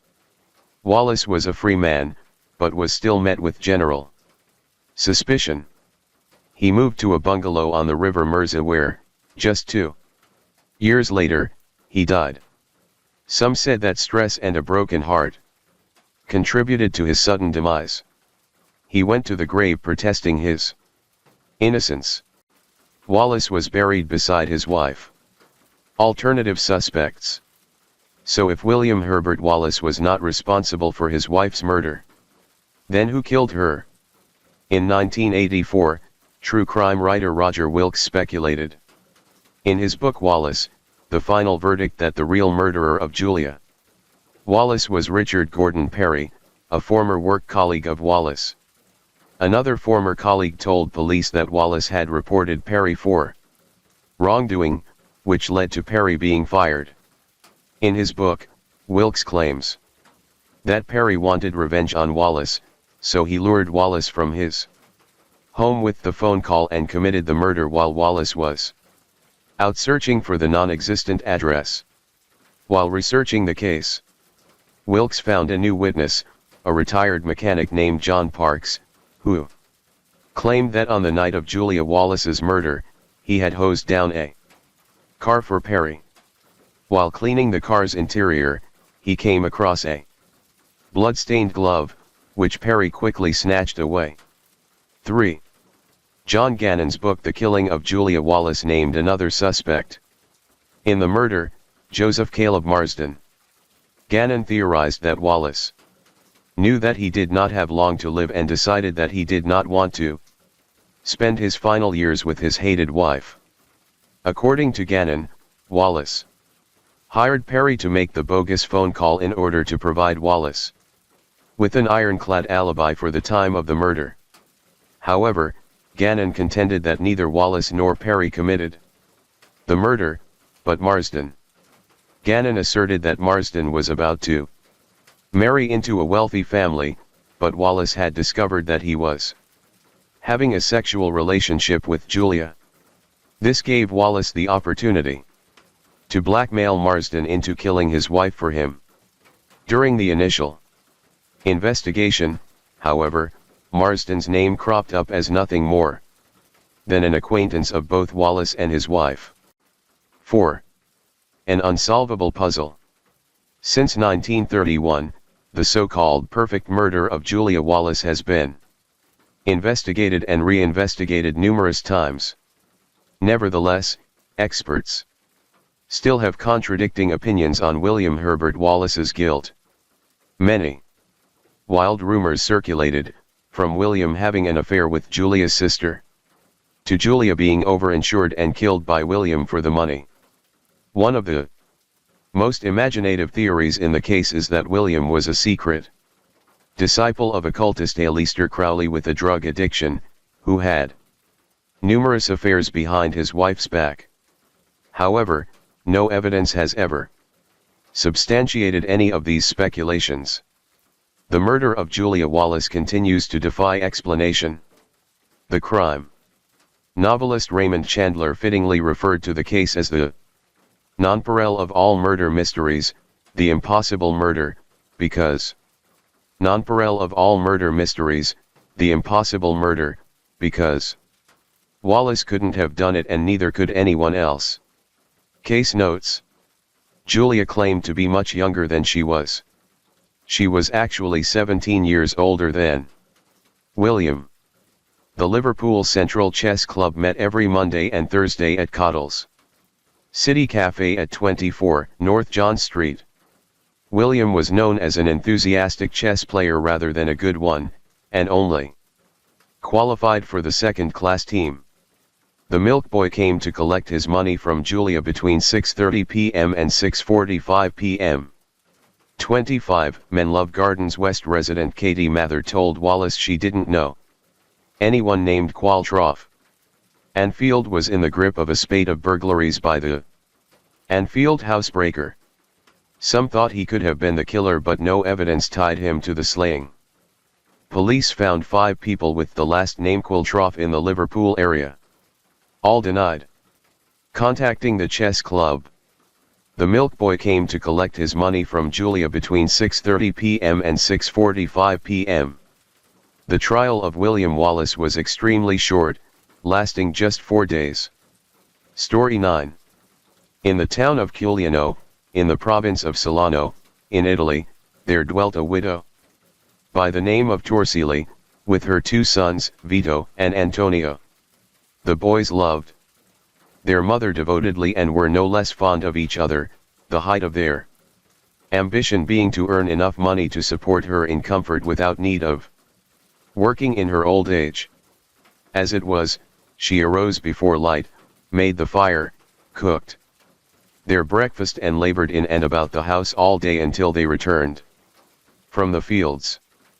But she was getting old and at last became bedridden and infirm. She could no longer cook the meals, and the boys had to shift for themselves. Moreover, instead of finding her standing at the door with a smile on her wrinkled face, welcoming them to supper on their return, the fire was always out. And their mother lay on her couch, no less glad to see them, to be sure, but no longer able to amuse them or minister to their comfort. Then the taxes were increased and hard times came. By 2s and 3s the men of the village packed their bundles, bade goodbye to their friends and families, and left the town, some to seek work in other parts of Italy, but most of them to take the big iron steamships for America, where work was easy and money plentiful. Sadly, the boys watched their comrades depart. They would have liked to go, too, to seek their fortunes in this new land of promise, but they could not leave their mother. The following year some of the men who had gone away to America returned in fine clothes and with full purses to tell of the wonderful country beyond the seas, where one could always earn his 10 lire every day and do as he liked. Viva la libertà! They cried, pounding the tables in the cafe. Come, comrades. We have plenty of money. Drink to the great country of America. Vito and Antonio listened with envy. One evening the elder brother asked Antonio to come to walk with him. When they had gone a little way he said suddenly, Tony, I think I shall go to this America. We need more money to make our mother comfortable. If we wait until she is dead the money will be of no use. You can stay here, and when I have made a place for you and her, you shall bring her on the ship to the new country. Vito was 5 years older than Antonio, and his word had always been law to the younger brother, so although he was sick at heart at the thought of being left behind, he said nothing against the project, but tried to make it easy for Vito with their mother. The old woman could not bear the thought of her firstborn leaving her, and declared, with the tears running down her face, that she should never see him again, but at last she yielded to their persuasions and gave Vito her blessing. It would be only a little while before she and Tony would join him, and they would be happy ever after. Then Tony was left alone with his mother. Every day he arose at the first streak of dawn, prepared breakfast, cleaned the house, saw that his mother was comfortable and then started off for the fields. A month went by, 2 months, 3, a year, but no word came from Vito. Tony assured the poor old woman that they would certainly hear from him the next week or the next, but cruel fear had taken possession of him. Something had happened to his brother. The years swept on. Their mother became more and more helpless. Antonio was obliged to hire a woman to care for her as nurse for a small sum, but it was just enough to leave only a pittance for them to live on. Tony grew thin and haggard. Where could Vito be? Was he alive or dead? Next to his love for Nicoletta Lupero, it became the great passion of his life to learn what had become of Vito.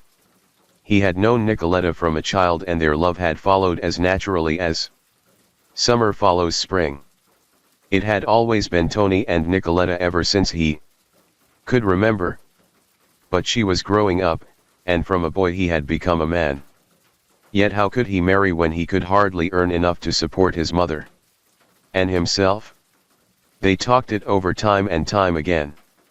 If Vito would only return, or good times come, it might be possible. But meantime there was nothing to do. But wait. Nicoletta blossomed into womanhood.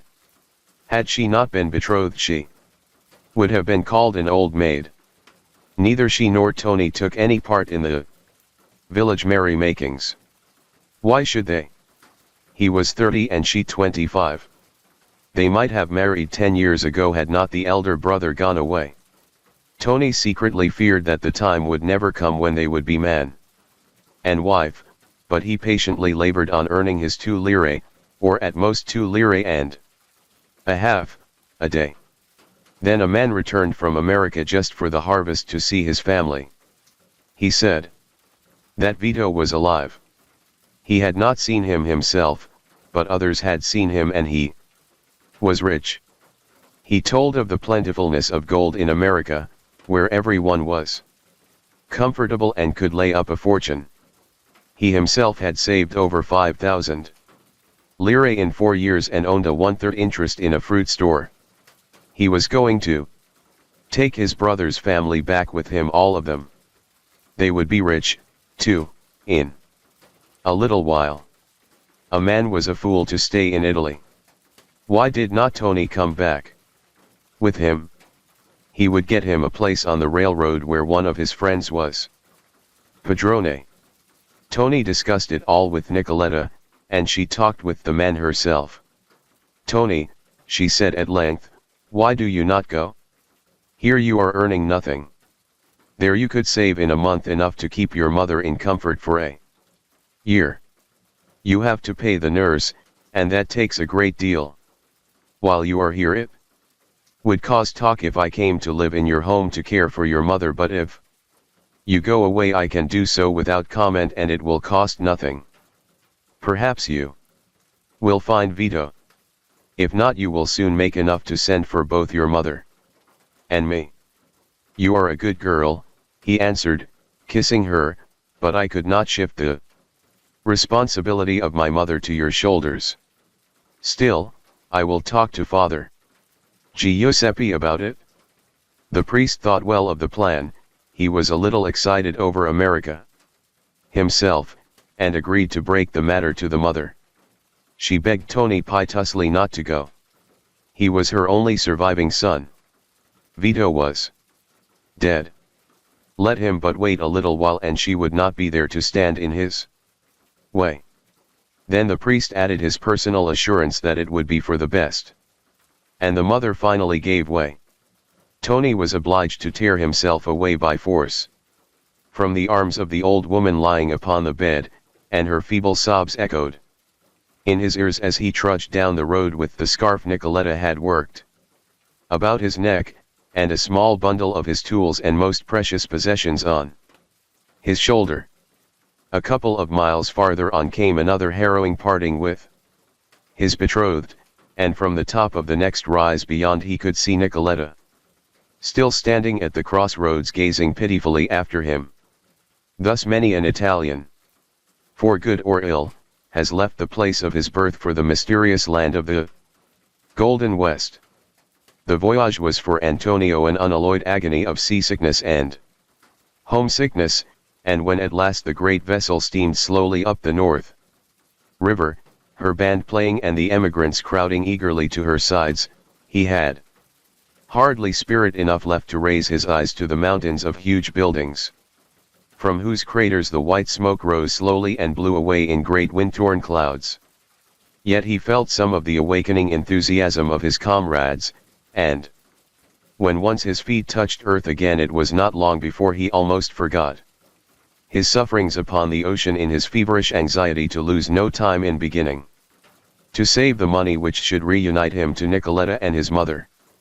As soon as the vessel had docked a blustering Italian came among the emigrants and tagged a few dozen of them, including Antonio, with large blue labels, and then led them in a long, straggling line across the gangplank and marched them through the muddy streets to the railroad train. Here they huddled in a dirty car, filled with smoke, and were whirled with frightful speed for hours through a flat and smiling country. The noise, the smoke, and the unaccustomed motion made Antonio ill again, and when the train stopped at Lambertville, New Jersey, the Padrone had difficulty in rousing him from the animal-like stupor into which he had fallen. The Italians crowded together upon the platform, gazing helplessly at one another and at the Padrone, who was cursing them for a lot of stupid fools, and bidding them get upon a flat car that stood upon a siding. Antonio had to be pushed upon it by main force, but the journey this time was short, and in half an hour he found himself upon an embankment where hundreds of Italians were laboring with pick and shovel in the broiling sun. Here he also was given a pick and told to go to work. Tony soon became accustomed to his new surroundings. Every night he and the rest were carried to Lambertville on flat cars and in the mornings were brought back to the embankment. The work was no harder than that to which he had been used, and he soon became himself again. Moreover, he found many of his old friends from Culiano working there. In the evenings they walked through the streets of the town or sat under the trees playing mora and taco. His letters home were quite enthusiastic regarding the pleasant character of the life. To be sure, he could not write himself, but his old friend Antonio Strollo, who had lived at Valva, only a mile from Culiano, acted as his amanuensis. He was very fond of Strollo, who was a dashing fellow, very merry and quite the beau of the colony, in his wonderful red socks and neckties of many colors. Strollo could read and write, and, besides, he knew Antonio's mother and Nicoletta, and when Tony found himself unable to express his thoughts, Strollo helped him out. When the answers came, he read them to Tony and joined in the latter's pleasure. Tony himself soon became a favorite in Lambertville, for he was simple and gentle, and full of goodwill for everybody. He was very good-looking, too, with his handsome Roman profile, snapping black eyes and black curly locks. Yet he was sad always, especially so as since his arrival in America he had made no progress toward finding Vito. From time to time he met other Italians who had been working elsewhere, who thought they had seen him or someone that looked like him. But inquiry always elicited the fact that their desire to give him encouragement was greater than the accuracy of their memories. Of course, Antonio Strollo, who had become Tony's inseparable friend, shared all his eagerness to find Vito. In fact, Tony had no thought that he did not confide to his friend, and it was really the latter who composed the love letters to Nicoletta and the affectionate epistles to the mother. Every month Tony divided what he earned into 3 parts. One of them he deposited in the savings bank, another he invested in a money order which was sent by Strollo to Nicoletta for the mother, and the last he kept for himself. It was astounding how fast one really could make money if one was industrious. $40 a month, sometimes. That made nearly 70 lire to send to Nicoletta. His bank account grew steadily, and he often saved something out of the money he allowed himself to live upon. Antonio Strollo, on the other hand, was lazy and spent all his wages on Chianti, neckties, waistcoats, and gambling. Sometimes he would do nothing for a whole month but loiter around the streets smoking cigars and ogling the village girls. These last were afraid of him and called him the daredevil. Tony worked on the embankment for 3 years, sending his money with a letter to Nicoletta every month. The mother still lived and Nicoletta was giving up her own life to take care of her, but the old woman was very feeble and no longer had any hope of seeing either of her sons again. Moreover, she was now so bedridden that it was useless to think of trying to move her, even if Tony had plenty of money. No, as soon as he was satisfied that Vito could not be found, and had saved enough money, he must return. How she begged him to return! As Strollo read him the girl's letters, Tony wept bitter tears and Strollo wept likewise, in sympathy. But no word came of Vito. Tony, anxious about his mother, despairing of ever finding his brother, pining for Nicoletta, and with $300 lying in the savings bank, decided to return to Italy. But if only he could find Vito first. Then Antonio Strollo had an idea. Why not advertise, he suggested. He wondered that they had never thought of it before. They would put a notice in Il Progresso, the Italian paper in New York, and see what would come of it. Tony agreed that the idea was good, so Strollo wrote the notice offering a reward for news of Vito. 2 months passed, once more Tony gave up hope, and then, oh never to be forgotten day. A letter came from the post office from Vito. Tony threw his arms about Strollo and kissed him for joy. Vito was found at last. The letter, dated Yonkers, New York, told how Vito had by chance heard of Tony's notice and learned that he was in America. He himself, he said, had prospered and was a padrone, employing many workmen on the waterworks. He begged Tony for news of their mother.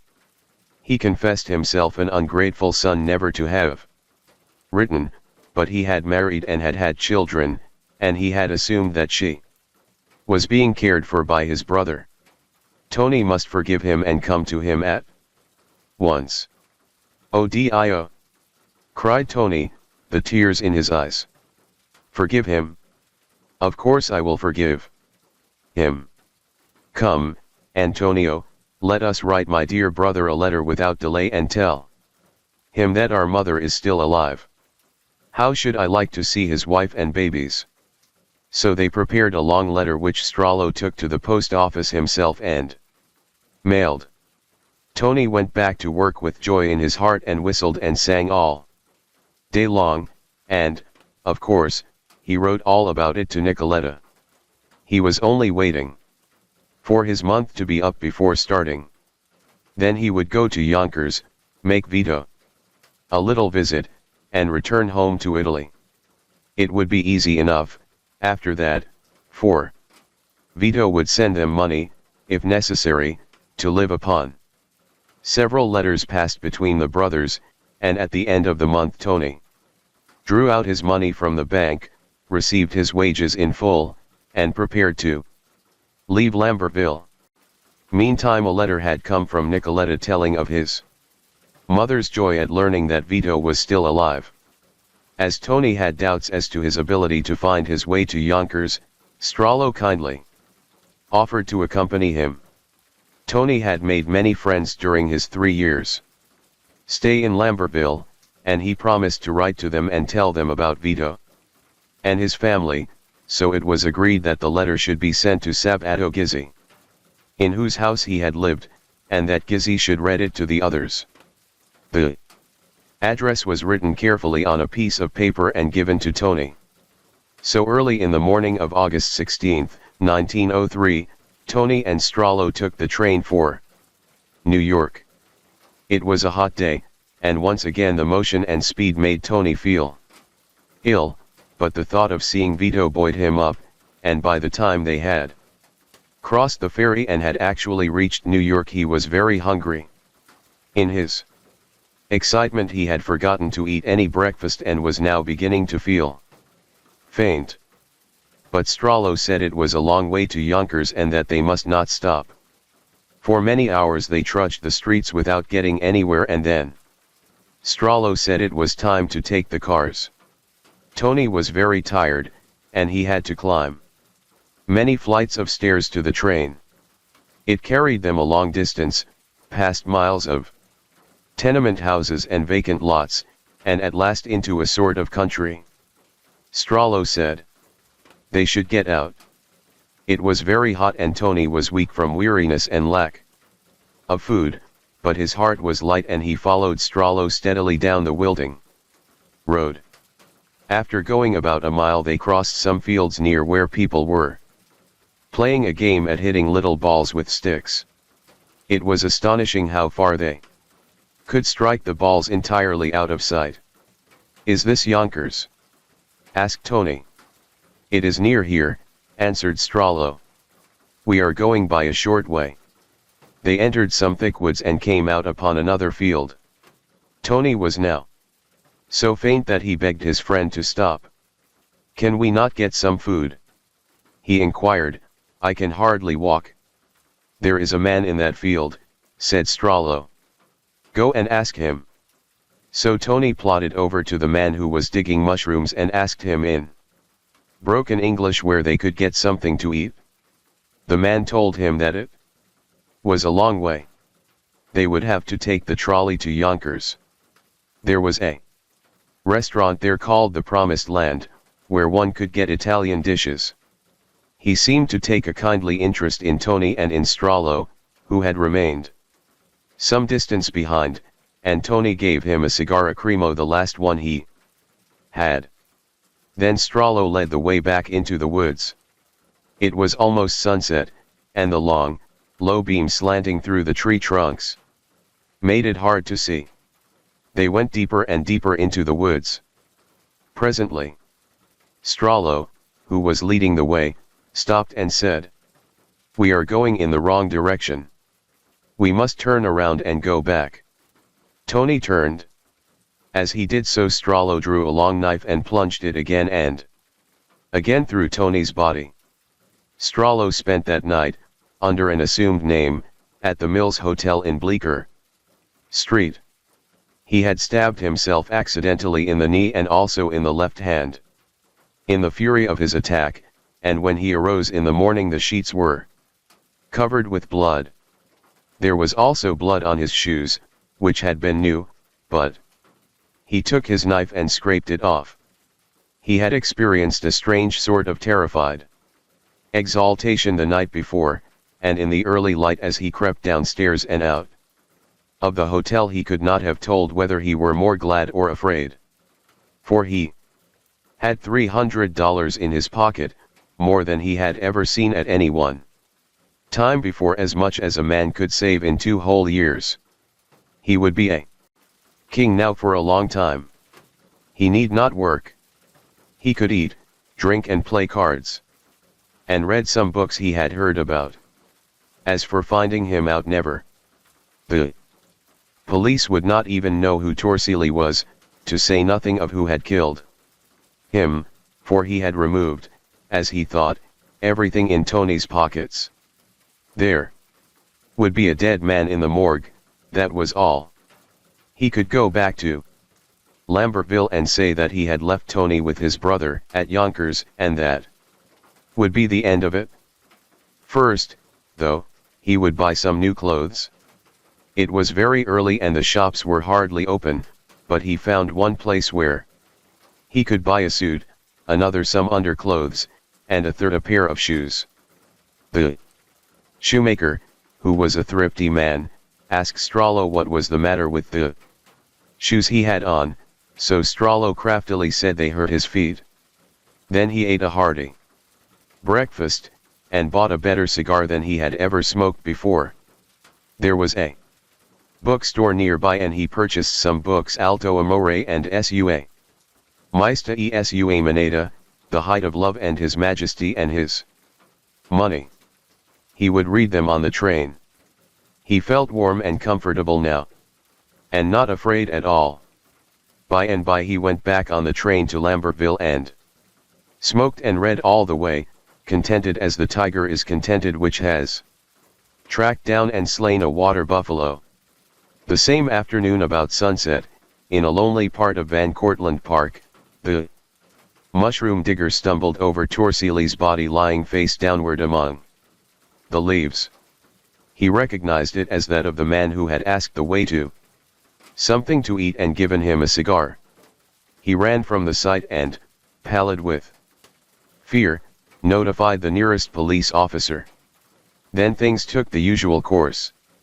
The body was removed to the morgue, an autopsy was performed, and headquarters took charge of the case.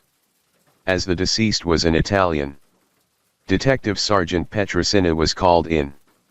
Torsielli's pockets were empty save for the band of a Cremo cigar in one waistcoat pocket and a tiny slip of paper in another, on which was penciled Sabato Gizzi, P.O. Box 239, Lambertville, New Jersey. Whether this last was the name of the deceased, the murderer, or someone else, no one knew. Headquarters said it was a blind case, but Petrosina shrugged his shoulders and bought a ticket to Lambertville. Here he found Sabato Gizzi, who expressed genuine horror at learning of Tony's death and readily accompanied Petrosina to New York, where he identified the body as indeed that of Torsielli. He told Petrosina that Tony had left Lambertville in the company of Strollo on Thursday, August 16.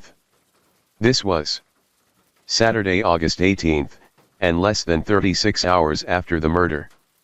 Strollo, reading Alto Amore, and drinking in the saloon, suspected nothing. New York. was 70 miles away, too far for any harm to come. But Monday morning, walking lazily down the street near the railroad station, Strollo found himself suddenly confronted by a heavily built man with a round, moon-shaped face, thickly covered with pock marks. Strollo did not like the way the latter's gimlet-like eyes looked him over. There was no time to turn and fly, and, besides, Strollo had no fear. They might come and ask him questions, and he might even admit almost all, and they could do nothing, for no one had seen what he had done to Tony in the wood. So Strollo returned Petrosina's gaze unflinchingly. "Are you Antonio Strollo?" asked the detective, coming close to the murderer. "Yes, certainly, I am Antonio Strollo," replied the latter. "Do you know Antonio Torsilli?" continued Petrosina. "To be sure," answered Strollo. "I knew him well," he added almost insolently. "Why did you accompany him to New York?" inquired Petrosina sharply. Strollo paled. He had not known that the police were aware of the fact. "I had errands in the city. I needed clothes," said Strollo. "He has been murdered," said Petrosina quietly. "Will you come to New York to identify the body?" Strollo hesitated. "Why, yes, certainly. I will go to New York." Then he added, thinking that his words seemed insufficient, "I am sorry if Torsilli has been murdered, for he was a friend of mine." There was a wait of several hours before the train started for New York, and Strollo utilized it by giving Petrosina a detailed account of his trip with Torsilli. He took his time about it and thought each statement over very carefully before he made it, for he was a clever fellow, this Strollo. He even went into the family history of Torsilli and explained about the correspondence with the long-lost brother, in which he acted as amanuensis, for he had come to the conclusion that, in the long run, honesty, up to a certain point, would prove the best policy. Thus, he told the detective many things which the latter did not know or even suspect. Strollo's account of what had happened was briefly as follows. He and Tony had reached New York about 12 o'clock and had spent an hour or so in the neighborhood of Mott Street looking at the parade of San Rocco. Then they had started for Yonkers and gone as far as the terminal of the 2nd Avenue L. It was about 5 o'clock in the afternoon. They had got out and started to walk. As they proceeded, they suddenly had seen a man standing under a tree, and Torsilli had said to Strollo, "That man standing under that tree looks like my brother." Strollo had replied, "You know I am not acquainted with your brother." As they reached the tree, the stranger had stepped forward and said to Torsilli, "Who are you?" "Who? Me? My name is Antonio Torsilli," had been the reply. "Who are you?" "I am Vito Torsilli," had answered the stranger. Then the two had rushed into each other's arms. "And what did you do?" inquired Petrosina, as Strollo naively concluded this extraordinary story. "Me," answered Strollo innocently. "Why, there was nothing for me to do, so I went back to New York." Petrosina said nothing, but bided his time. He had now several important bits of evidence. By Strollo's own account, he had been with the deceased in the general locality of the murder shortly before it occurred. He had given no adequate explanation of why he was in New York at all, and he was now fabricating a preposterous falsehood to show that he had left his victim before the homicide was committed. On the train, Petrosina began to tie up some of the loose ends. He noticed the wound on Strollo's hand and asked where it had been obtained. The suspect replied that he had received it at the hands of a drunken man in Mott Street. He even admitted having stayed at the Mills Hotel the same evening, under an assumed name, and gave as an excuse that his own name was difficult for an American to pronounce and write. Later, this information led to the finding of the bloody bedclothes. He denied, however, having changed his clothes or purchased new ones, and this the detective was obliged to ferret out for himself, which he did by visiting or causing to be visited almost every Italian shop upon the east side. Thus the incident of the shoes was brought to light. Strollo was at once taken to the morgue on reaching the city, and here for the first time his nerve failed him, for he could not bring himself to inspect the ghastly body of his victim. "Look," cried Petrosina, "is that the man?" "Yes, yes," answered the murderer, trembling like a leaf. "That is he." "You are not looking at him," said the detective.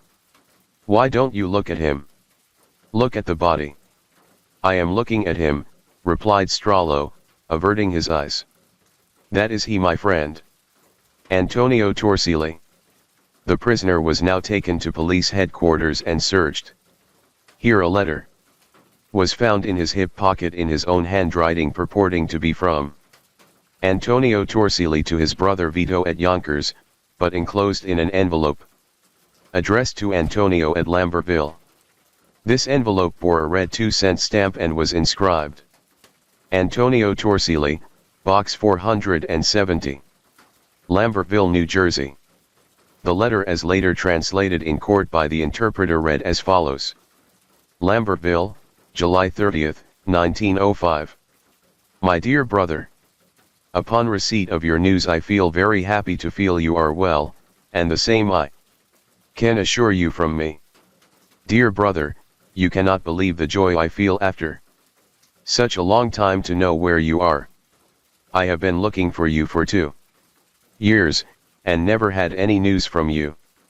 I could not, as you wrote to me, to come to you, because I had no money, and then I didn't know where to go. Because I have been always in the country. Know that what little money I have I sent it to mother, because if I don't help her nobody will, as you never write to her. I believe not to abandon her, because she is our mother, and we don't want her cursed. So then, if you like to see me, you come and take me. You spoke to me about work thither, but I don't understand about that work which you say, and then what will I do, because here I have work, therefore, if you think I can come and work with you, let me know, because I have the address. But if you want to do better, you come and take me. Dear brother, I remind you about our mother, because I don't earn enough money, which she is your mother also. Dear brother, I hope you did not forget our mother. Dear brother, let me know the names of your children, and I kiss them. Many regards to your wife and aunt. I beg you to write to me. Dear regards, your brother, Antonio Torsilli. When you answer, send the answer to the address below, Antonio Strollo." Strollo made no attempt to explain the possession of this letter, which, if sent at all, would naturally have come into the possession of the addressee. "And what was Vito's address at Yonkers?" inquired Petrosina. 1570 Yonkers, answered Strollo. "Is that the street number of a house or a post office number?" asked the detective. "Neither," said Strollo. "Just 1570 Yonkers." Thus the infamy of this villain was made manifest. He had invented out of his own brain the existence of Vito Torsilli in Yonkers, and had himself written the letters to Antonio which purported to come from him.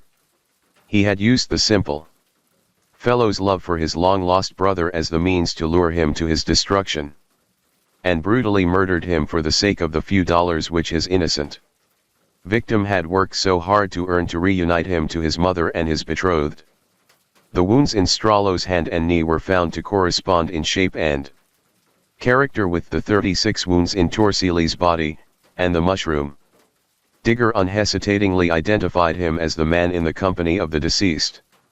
Upon the afternoon of the murder, It almost seemed like the finger of Providence indicating the assassin when the last necessary piece of evidence in this extraordinary case was discovered. Petrosini had hurried to Lambertville immediately upon the discovery of the letter and visited the post office.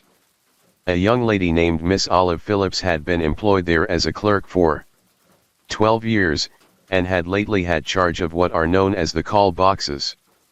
That is to say, of boxes to which no keys are issued, but for the contents of which the lessees have to ask at the delivery window.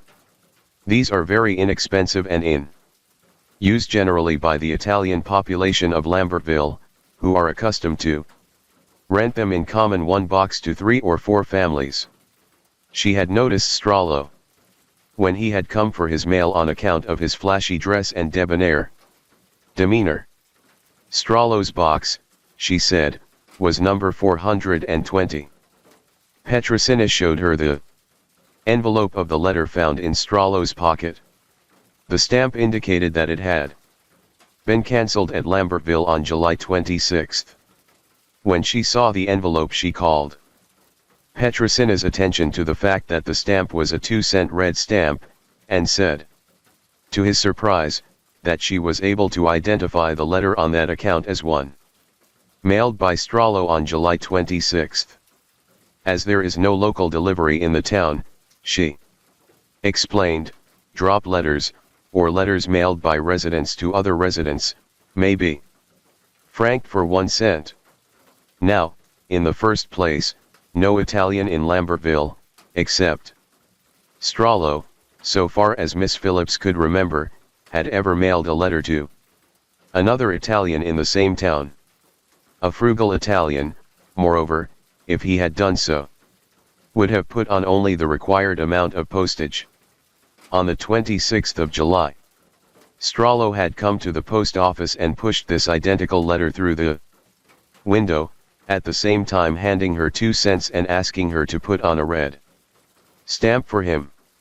She had been surprised at this, and had at first thought of calling his attention to the fact that only a 1-cent stamp was necessary, but she had refrained and put on the stamp. At the same time she had noticed that it was addressed to Antonio Torsili, Lambertville, New Jersey. Strollo had then taken the letter and slipped it into the drop, and she had cancelled the stamp, taking the opportunity to examine the letter a second time.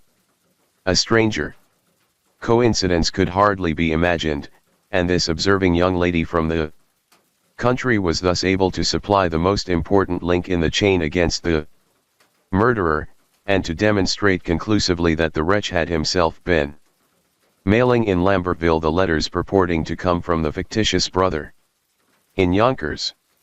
Strollo was now placed in the house of detention as a witness, a course frequently pursued when it is desirable to prevent a suspect from knowing that he is accused. The case against him was practically complete, for it did not seem humanly possible that any jury would hesitate to convict him upon the evidence, but juries are loath to find anyone guilty of murder in the first degree upon purely circumstantial evidence, and this was the first purely circumstantial case in a long time. Inspector Price, therefore, conceived the idea of trapping Strollo into a confession by placing a detective in confinement with him under the guise of being a fellow prisoner. It was, of course, patent that Strollo was but a child mentally, but he was shrewd and sly, and if he denied his guilt, there was still a chance of his escape. Accordingly, a detective named Repetto was assigned to the disagreeable task of taking the part of an accused criminal. He was detailed to the house of detention and remained there for 5 days, from September 8 to September 13.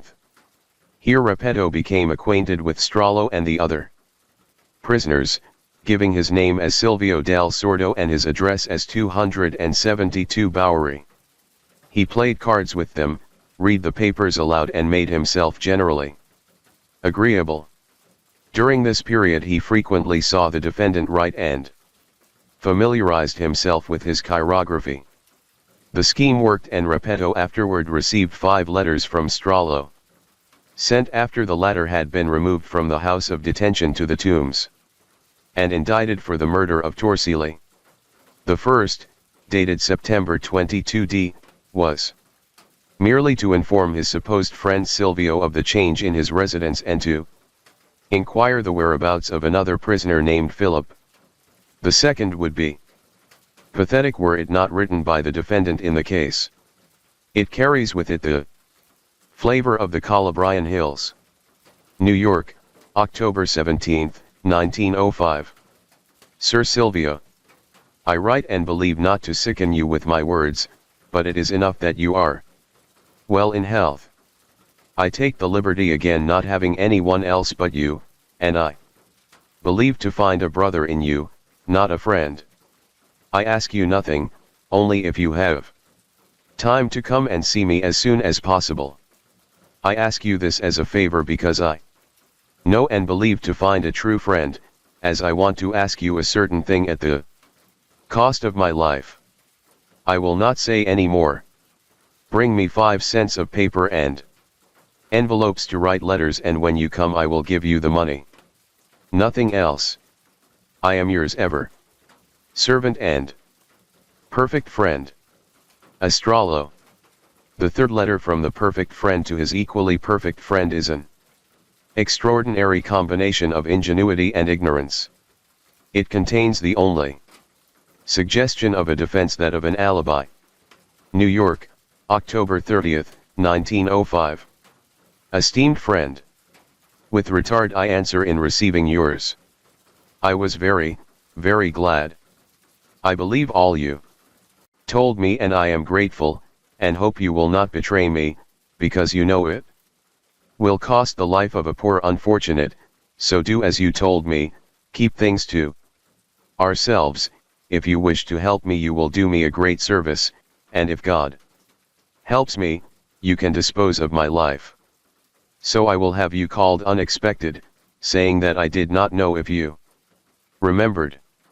So if you are called, the first thing you must do is to make believe to look at me, and then you say you remember of having seen me looking at the pictures in front of place where you work, and you asked me if I wanted my pictures taken, and I said no. If they ask at what time, say 5:20 or 5:30 p.m., and that you spoke with me for quite a while. If they ask how was he dressed, the coat was black, the shoes russet, the trousers with white stripes, which is the one I am now wearing, what tie, I don't remember, I only know he was well dressed. The hat was brown. If they ask did he have a mark on his hand, say no, he had a ring with a black stone. How many times did you see him, say that after your work you were going around Mott Street and you saw me again, and how it was 8 o'clock or past 8 and you saw me with a handkerchief around my hand. And you said to me, why I had my hand so. And he answered that someone struck him. I asked if it hurt much, he said he did not feel it. Did both of you go to drink? No. Where else did Strollo go? Strollo said he was going at the Bleecker Street Hotel to sleep. Did you see him again? No. Nothing else. If you want to help me reflect well, but you don't need any more words from me, say just what I have said, and I hope, with faith of a brother not a friend, I am ever your friend. A. Strollo. It may, and probably will, appear to the reader that a clearer case of guilt could hardly be established, but the action of juries is always problematical, and this was a case composed entirely of circumstantial evidence.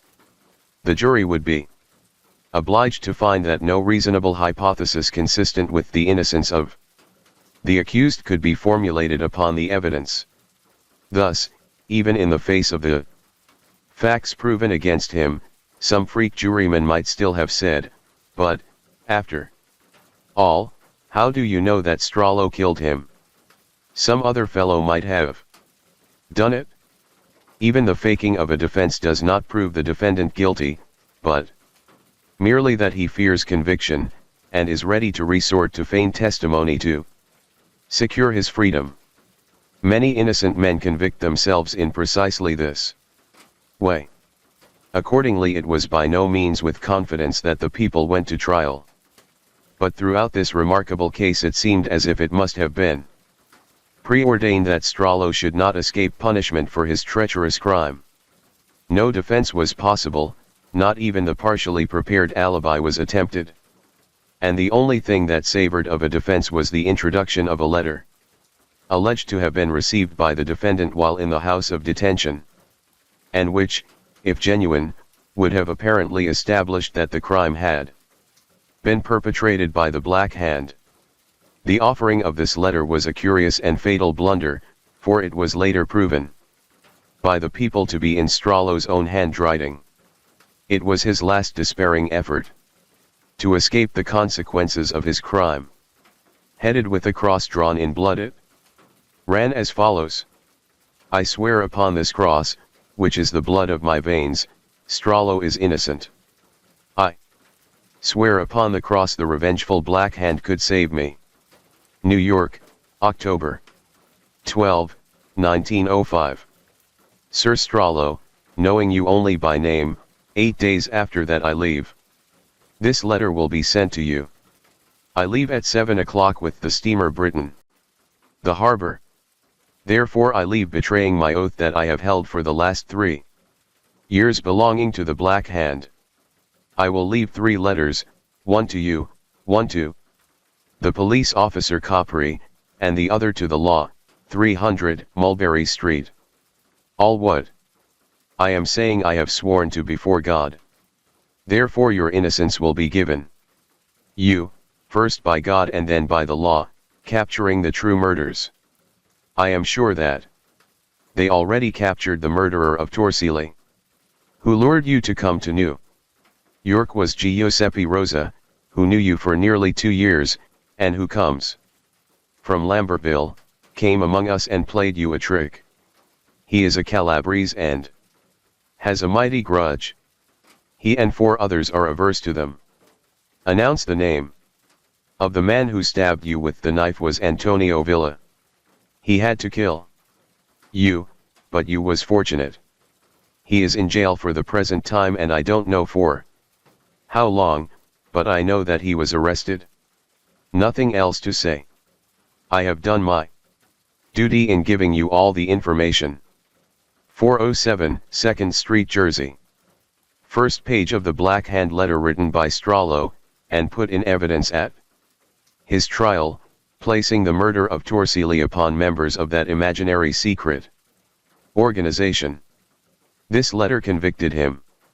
First page of the Black Hand letter written by Strollo, and put in evidence at his trial, placing the murder of Torsielli upon members of that imaginary secret organization. This letter convicted him. It is clear from the letter that Strollo had formed a vague plan for his defense, which should, in part, consist of the claim that he, as well as Torsielli, had been marked for death by the Black Hand, and that while both had been induced to come to New York, the plans of the assassins had in his case miscarried. The reader has already observed that purely for the purpose of securing his continued interest in the present narrative the writer has, as it were, told his story backward, reserving as long as possible the fact that the finding of the beloved Vito was a pure fiction invented by the murderer. At the trial, however, the jury listened breathlessly while bit by bit the whole pathetic story was painted before them, like a mosaic picture. They heard first the story of the mushroom digger, there of the expedition of Petrosina to Lambertville, of the identification of Torsielli's body, of the elaborate fabrications of Strollo, and in due course, of the telltale letter in the murderer's pocket. Gradually the true character of the defendant's crime came over them and they turned from him in aversion. The natural climax in the evidence was Miss Phillips' extraordinary identification of the defendant sitting at the bar as the man who had mailed upon the 26th of July at the Lambertville post office the envelope purporting to come from Yonkers, and containing the forged letter from the imaginary Vito. Strollo remained almost to the last confident that he could never be convicted. But when his own letters in prison were introduced in evidence, he turned ashen, pale, and stared fixedly at the judge. The jury deliberated but 15 minutes. Their functions consisting of but a single ballot, followed by a prayer for the wretched murderer's soul. Then they filed slowly back and, in the waning light of the summer afternoon just 1 year after the murder, and at the precise hour at which Strollo had killed his victim, pronounced him guilty of murder in the first degree. In due course his conviction was sustained by the Court of Appeals, and on March 11, 1908, he paid the penalty for his crime in the electric chair. Story 10. The typewriter that types itself. The old Underwood No. 5 sat in the back of the estate sale, covered in dust but otherwise pristine. Marcus Bell, owner of Bell's Curios and Antiquities, knew it was special the moment his fingers brushed the keys. They were faintly warm, as if recently used. He bought it for $40. That night, the typing began. First names. Marcus jolted awake at 3:17 a.m. to the sound of clacking keys. The typewriter sat on his workbench, its carriage moving on its own. A single line of text had appeared. Clara Ellsworth, last seen November 23, 1987. The paper was crisp, the ink fresh. Marcus checked police databases. Clara was a real missing person from 2 towns over. A cold case. The next morning, he found another name typed. James Holland, vanished June 14, 1992. Also real. Also unsolved. The pattern emerges. Within a week, Marcus had documented 14 names appearing overnight. All actual missing persons from 1978 to 2003. Each typed with distinct pressure variations as if by different hands.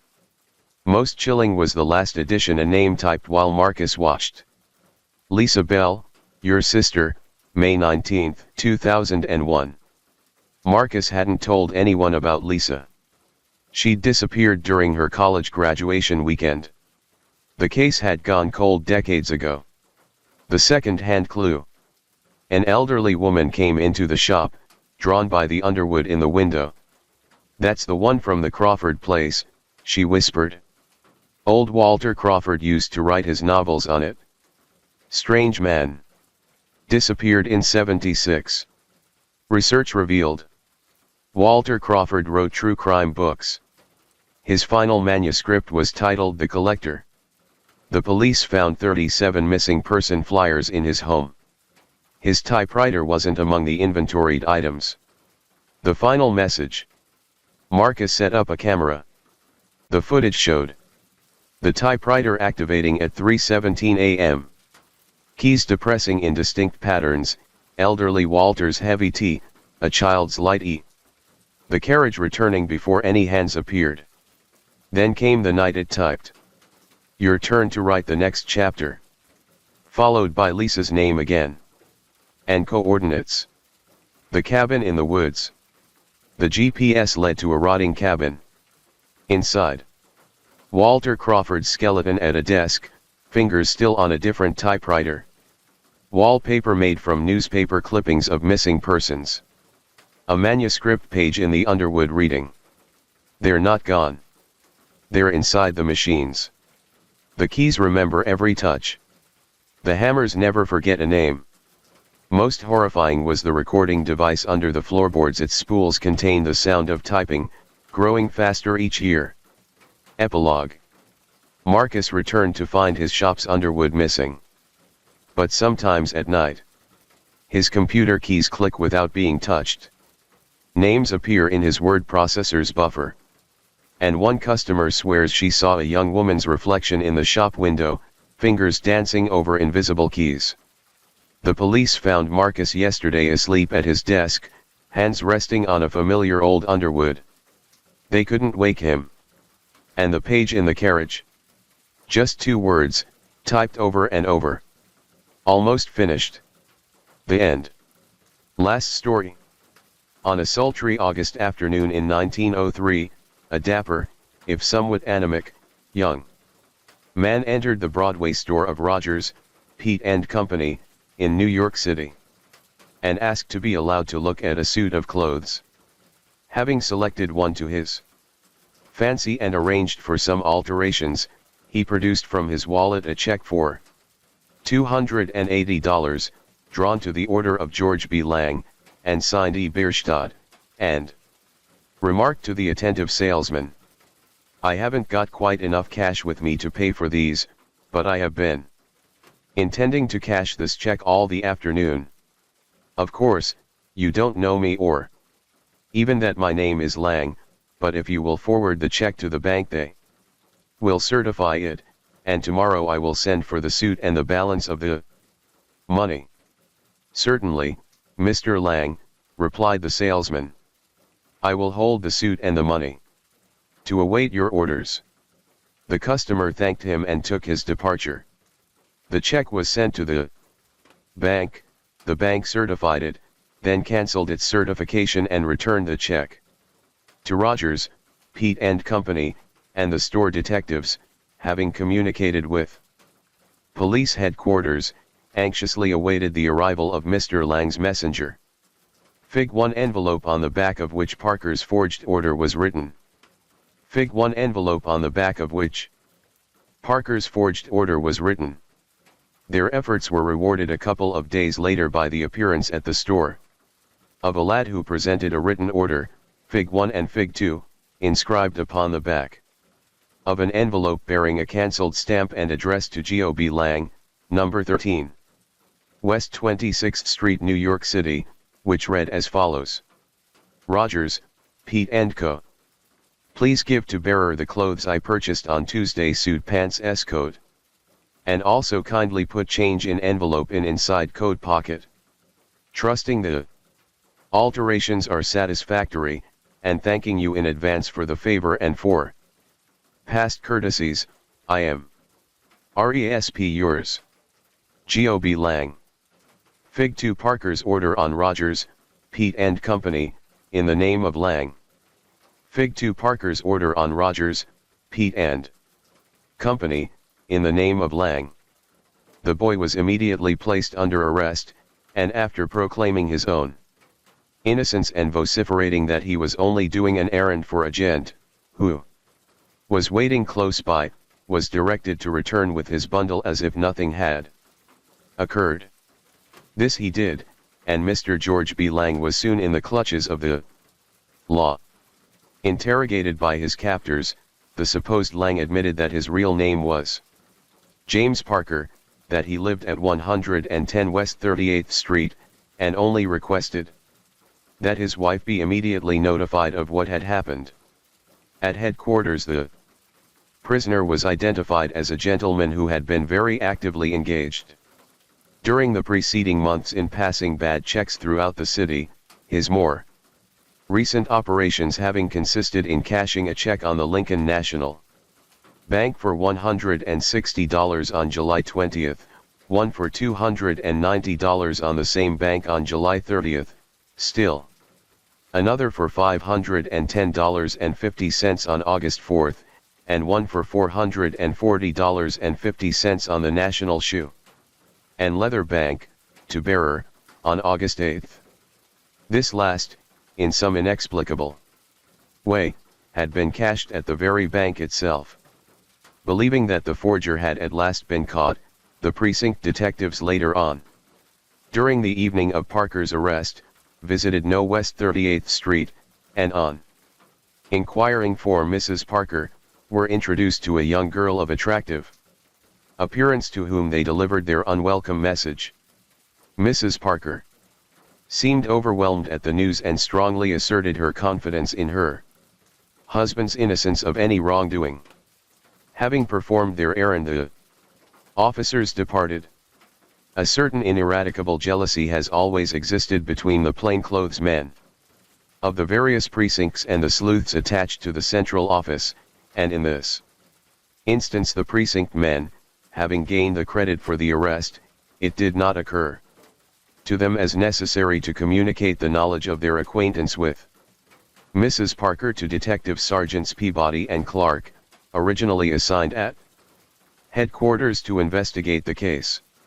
It seemed, however, to Peabody very unlikely that Parker had conducted his operations alone, and he therefore at once inquired at the Tombs what character of visitors came to see the prisoner. The gateman replied that as yet none had arrived. At that very instant a young girl stepped to the wicket and asked if she could be allowed to see Mr. James Parker. It took the detective but a moment to run across to the criminal courts building and to telephone the warden to detain her temporarily and then to refuse her request. 5 minutes later the girl emerged disconsolately from the Tombs and boarded a car going uptown. Peabody followed her to 110 West 38th Street, not for an instant supposing that the girl herself could be the forger, but believing that possibly through her he might learn of other members of the gang and secure additional evidence against Parker himself. Of course, no intelligent person today supposes that, outside of Sir Conan Doyle's interesting novels, detectives seek the baffling criminal by means of analyzing cigar butts, magnifying thumb marks or specializing in the various perfumes in favor among the fair sex, or by any of those complicated, brain fatiguing processes of ratiocination indulged in by our old friend, Mr. Sherlock Holmes. There are still, however, genuine detectives, and some of them are to be found upon the New York police force. The magnifying glass is not one of the ordinary tools of the professional sleuth, and if he carries a pistol at all it is because the police rules require it, while those cases may be numbered upon the fingers of two hands where his own hair and whiskers are not entirely sufficient for his purposes in the course of his professional career. The next morning Peabody donned the most disreputable suit in his wardrobe, neglected his ordinary visit to the barber, and called at 110 West 38th Street, being, of course, at this time entirely unaware of the fact that the girl was Parker's wife. He found her sitting in a rocking chair in a comfortable, well-furnished room, and reading a magazine. Assuming an expression of sheepish inanity he informed her that he was an old pal of Jim's who had been so unfortunate as to be locked up in the same cell with him at headquarters, and that the latter was in desperate need of morphine. That Parker was an habitual user of the drug could be easily seen from the most casual inspection, but that it would prove an open sesame to the girl's confidence was, as the detective afterward testified, 100 to 1 shot. "Poor Jim!" exclaimed the girl. "Couldn't you smuggle some into the Tombs for him?" Peabody took the hint. Of course he could. It would be a hard job, those turnkeys were so suspicious. But he could do it for her if anybody could. He rambled on, telling his experiences with Parker in the past, how he had been in Elmira Reformatory and elsewhere with him, and gaining each moment valuable information from the girl's exclamations, questions, and expression. He soon learned that she was Parker's wife, that they were living in comparative comfort, and that she was an exceedingly clever and well-educated woman, but she said nothing during the conversation which would indicate that she knew anything of her husband's offenses or of any persons connected with them. After a few moments the girl slipped on her coat and hat and the two started down to the Tombs, where, by pre-arrangement with the officials, the detective succeeded in convincing her that he had been able to send in to her husband a small hypodermic syringe, commonly called the needles, which she had purchased at a neighboring drug store. The apparent success of this undertaking put Mrs. Parker in excellent humor, and she invited the supposed crook to breakfast with her at the Broadway Central Hotel. So far, it will be observed, Peabody had accomplished practically nothing. At breakfast the girl inquired of her companion what his particular graft was. To which he replied that he was an expert second-story man, and then proceeded to indulge his imagination in accounts of bold robberies in the brown stone districts and clever tricks in other cities, which left Mrs. Parker in no doubt but that her companion was an expert gun of long experience. Then he took, as he expressed it, another chance. "Jim wanted me to tell you to put the gang wise," said he. The girl looked at him sharply and contracted her brows. "Gang?" she exclaimed. "What gang?" "Oh, perhaps he meant Dutch and Sweeney." Peabody bit his lip. He had had a close call. "Don't know," he replied, "he didn't say who they were just to put them wise." A second time the detective had made a lucky hit, for Mrs. Parker suddenly laid aside all pretense and asked, "Do you want to make a lot of money?" Peabody allowed that he did. "Do you know what they have got Jim for?" asked the girl. "Phony paper, wasn't it?" "Yes," said Mrs. Parker, "but Jim didn't write those checks. I wrote them myself. If you want to go in with me, we can earn enough money to get Jim out and you can do a good turn for yourself besides." The detective's blood leaped in his veins, but he held himself under control as well as he could and answered indifferently, "I guess not. I never met a woman that was very good at that sort of game." "Oh, you don't know me," she persisted. "Why, I can copy anything in a few moments, really I can." "Too dangerous," remarked Peabody. "I might get settled for 10 years. "No, you wouldn't," she continued. "It's the easiest thing in the world. All you have to do is to pick the mail out of some box on a corner. I can show you how. With a copper wire and a little piece of wax, and you are sure to find among the letters somebody's check in payment of a bill. There at once you have the bank and the signature. Then all you have to do is to write a letter to the bank asking for a new checkbook, saying yours is used up, and sign the name that appears on the check. If you can fool the cashier into giving your messenger a checkbook, you can gamble pretty safely on his paying a check signed with the same name. In that way, you see, you can get all the blank checks you need and test the cashier's watchfulness at the same time. It's too easy. The only thing you have to look out for is not to overdraw the account. Still, you find so many checks in the mail that you can usually choose somebody's account that will stand the strain. Do you know, I have made hundreds of checks and the banks have certified every single one." Peabody laughed good-naturedly. Things were looking up a bit. "What do you think I am, anyhow?" he asked. "I must look like a come-on." "I'm giving it to you straight," she said simply. "After you have made out a good fat check, then you go to a store, buy something, tell them to forward the check to the bank for certification, and that you'll send for the goods and the change the next day. The bank always certifies the check, and you get the money." "Not always," said Peabody with a grin. "No, not always," acquiesced Mrs. Parker. "But Jim and I have been averaging over $100 a day for months." "Good graft, all right," assented the detective. "But how does the one who lays down the check identify himself?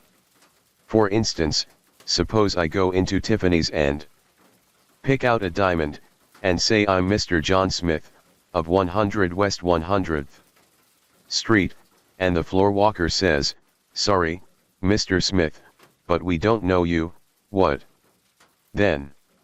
"Just flash a few letters on him," said the girl.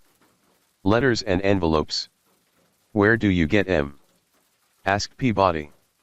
"Just write them, silly, and send them to yourself through the mail." "That's all right," retorted the second-story man. "But how can I mail myself a letter to 100 West 100th Street when I don't live there?" Mrs. Parker smiled in a superior manner. I'm glad I can put you wise to a new game, I invented it myself. You want letters of identification? In different names and addresses on different days? Very good. Buy a bundle of stamped envelopes and write your own name and address on them in pencil. When they arrive, rub off the pencil address. Then if you want to be John Smith of 100 West 100th Street or anybody else, just address the cancelled envelope in ink. Mabel, said Peabody with admiration, you've got the grey matter all right. You can have me, if you can deliver the rest of the goods. Fig.3 A letterhead frill of Mabel Parker's.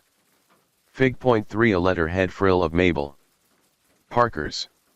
There's still another little frill, she continued, pleased at his compliment, if you want to do the thing in style. Maybe you will find a letter or bill head in the mail at the same time that you get your sample check. If you do, you can have it copied and write your request for the checkbook and your order for the goods on paper printed exactly like it. That gives a sort of final touch, you know. I remember we did that with a dentist named Bud, at 137 West 22nd Street. Fig 3. You've got all the rest whipped to a standstill, cried Peabody. Well, just come over to the room and I'll show you something worthwhile, exclaimed the girl, getting up and paying their bill. Now, said she, when they were safely at No West 38th Street, and she had closed the door of the room and drawn Peabody to a desk in the bay window. Here's my regular handwriting. She pulled towards her a pad which lay open upon the desk and wrote in a fair, round hand, Mrs. James D. Singley. Fig 4. This, she continued, changing her slant and dashing off a queer feminine scrawl, is the signature we fooled the Lincoln National Bank with, Miss Causers, you know. And this, she added a moment later, adopting a stiff, shaky, hump-backed orthography, is the signature that got poor Jim into all this trouble, and she inscribed twice upon the paper the name A. Bierstadt. Poor Jim, she added to herself. By George, Mabel, remarked the detective, you're a wonder. See if you can copy my name. And Peabody wrote the assumed name of William Hickey, first with a stub and then with a fine point, both of which signatures she copied like a flash, in each case, however, being guilty of the lapse of spelling the word William. The pad now contained more than enough evidence to convict 20 women. And Peabody, with the remark, you don't want to leave this kind of thing lying around, Mabel, pretended to tear the page up, but substituted a blank sheet in its place and smuggled the precious bit of paper into his pocket. Yes, I'll go into business with you, sure I will, said Peabody. And we'll get enough money to set Jim free, exclaimed the girl. They were now fast friends, and it was agreed that Hickey should go and make himself presentable, after which they would dine at some restaurant and then sample a convenient mailbox. Meantime Peabody telephoned to headquarters. And when the two set out for dinner at 6 o'clock, the supposed Hickey was stopped on Broadway by Detective Sergeant Clark. What are you doing here in New York? Demanded Clark. Didn't I give you 6 hours to fly the coop? And who's this woman? Fig 4. The upper signature is an example of Mabel Parker's regular penmanship, the next two are forgeries from memory, and the last is a dashing imitation of her companion's handwriting. Fig 4. The upper signature is an example of Mabel Parker's regular penmanship, the next two are forgeries from memory, and the last is a dashing imitation of her companion's handwriting. I was going, Clark, honest I was, whined Hickey, and this lady's all right. She hasn't done a thing. Well, "I guess I'll have to lock you up at headquarters for the night," said Clark. Roughly. "The girl can go."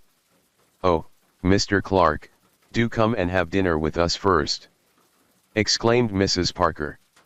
"Mr. Hickey has been very good to me, and he hasn't had anything to eat forever. So long."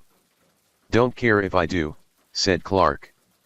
"I guess I can put up with the company if the board is good." The three entered the Raleigh Hotel and ordered a substantial meal. With the arrival of dessert, however, the girl became uneasy, and apparently fearing arrest herself, slipped a roll of bills under the table to Hickey and whispered to him to keep it for her. The detective, thinking that the farce had gone far enough, threw the money on the table and asked Clark to count it, at the same tune telling Mrs. Parker that she was in custody.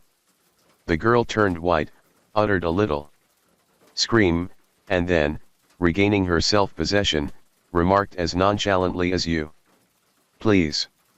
"Well, clever as you think you are, you have destroyed the only evidence against me, my handwriting." "Not much," remarked Peabody, producing the sheet of paper. The girl saw that the game was up and made a mock bow to the two detectives. "I take off my hat to the New York police," said she.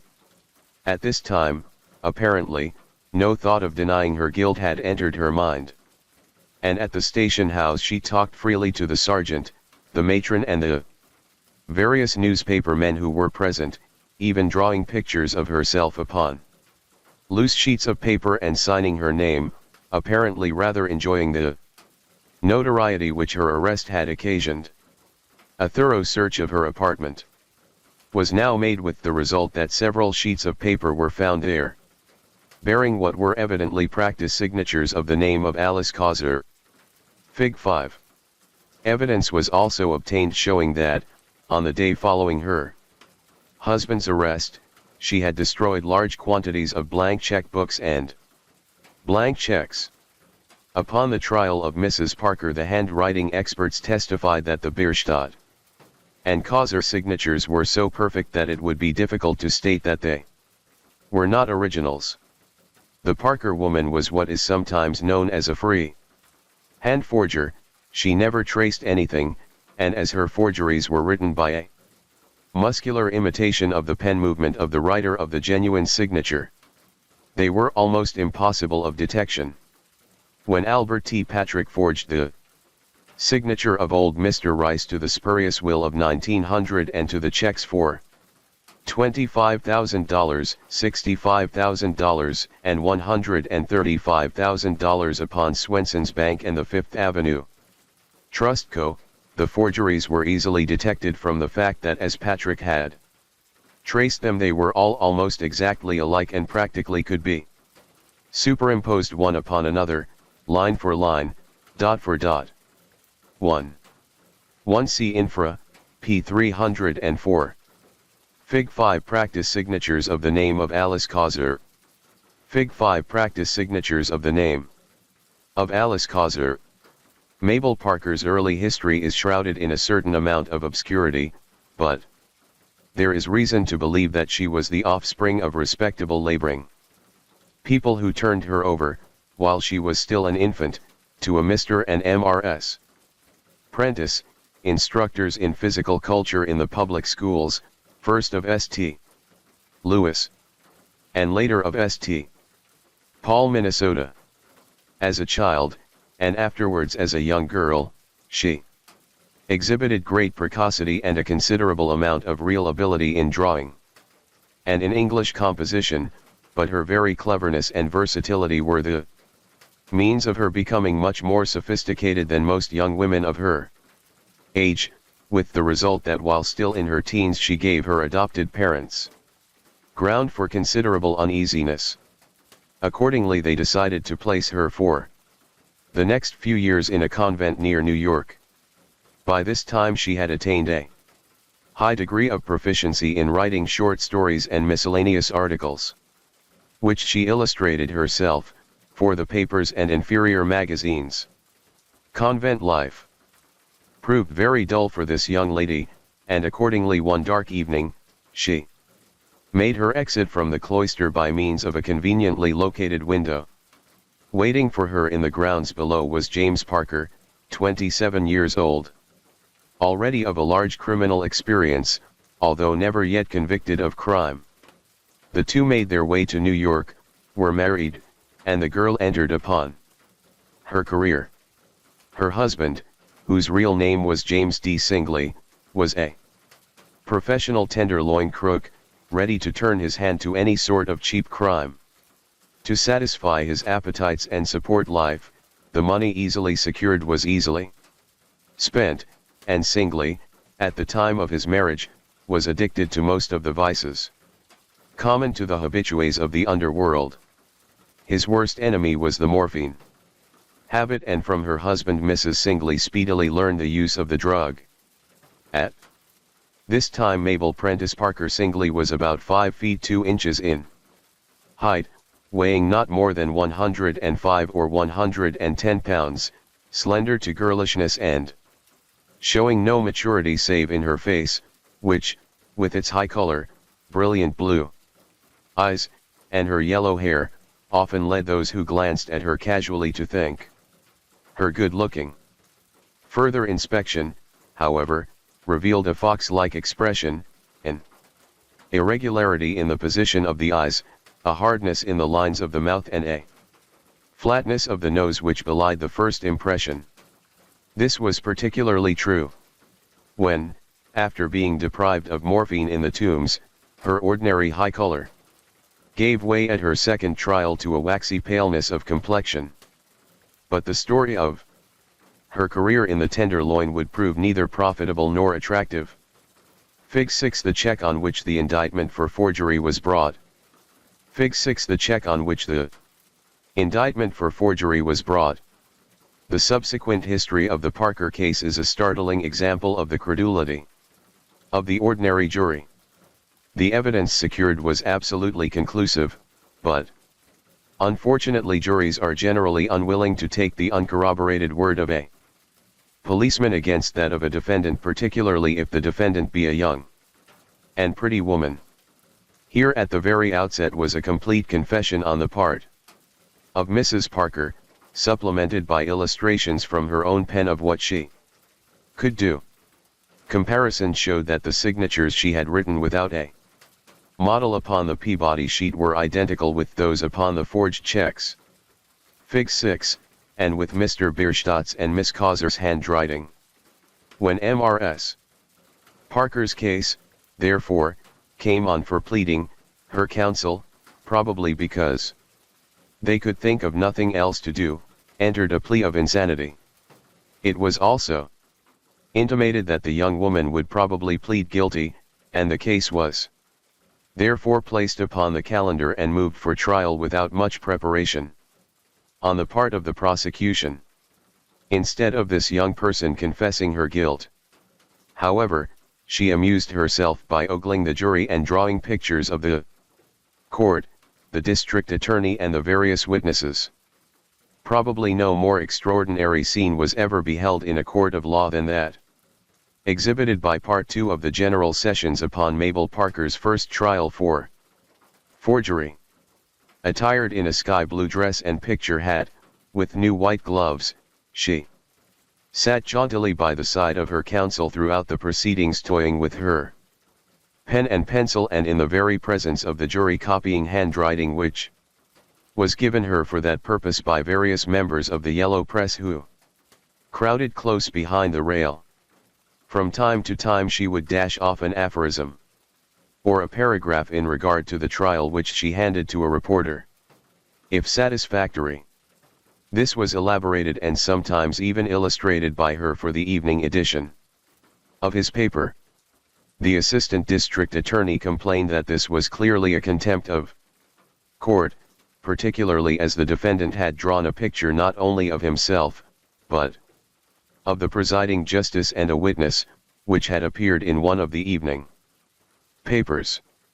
The court, however, did not see that anything could be done about it, and the girl openly continued her literary and artistic recreation. The court itself was not a little amused at the actions of the defendant, and when Detective Peabody was called to the stand, the general hilarity had reached such a pitch that he was unable to give his testimony without smiling.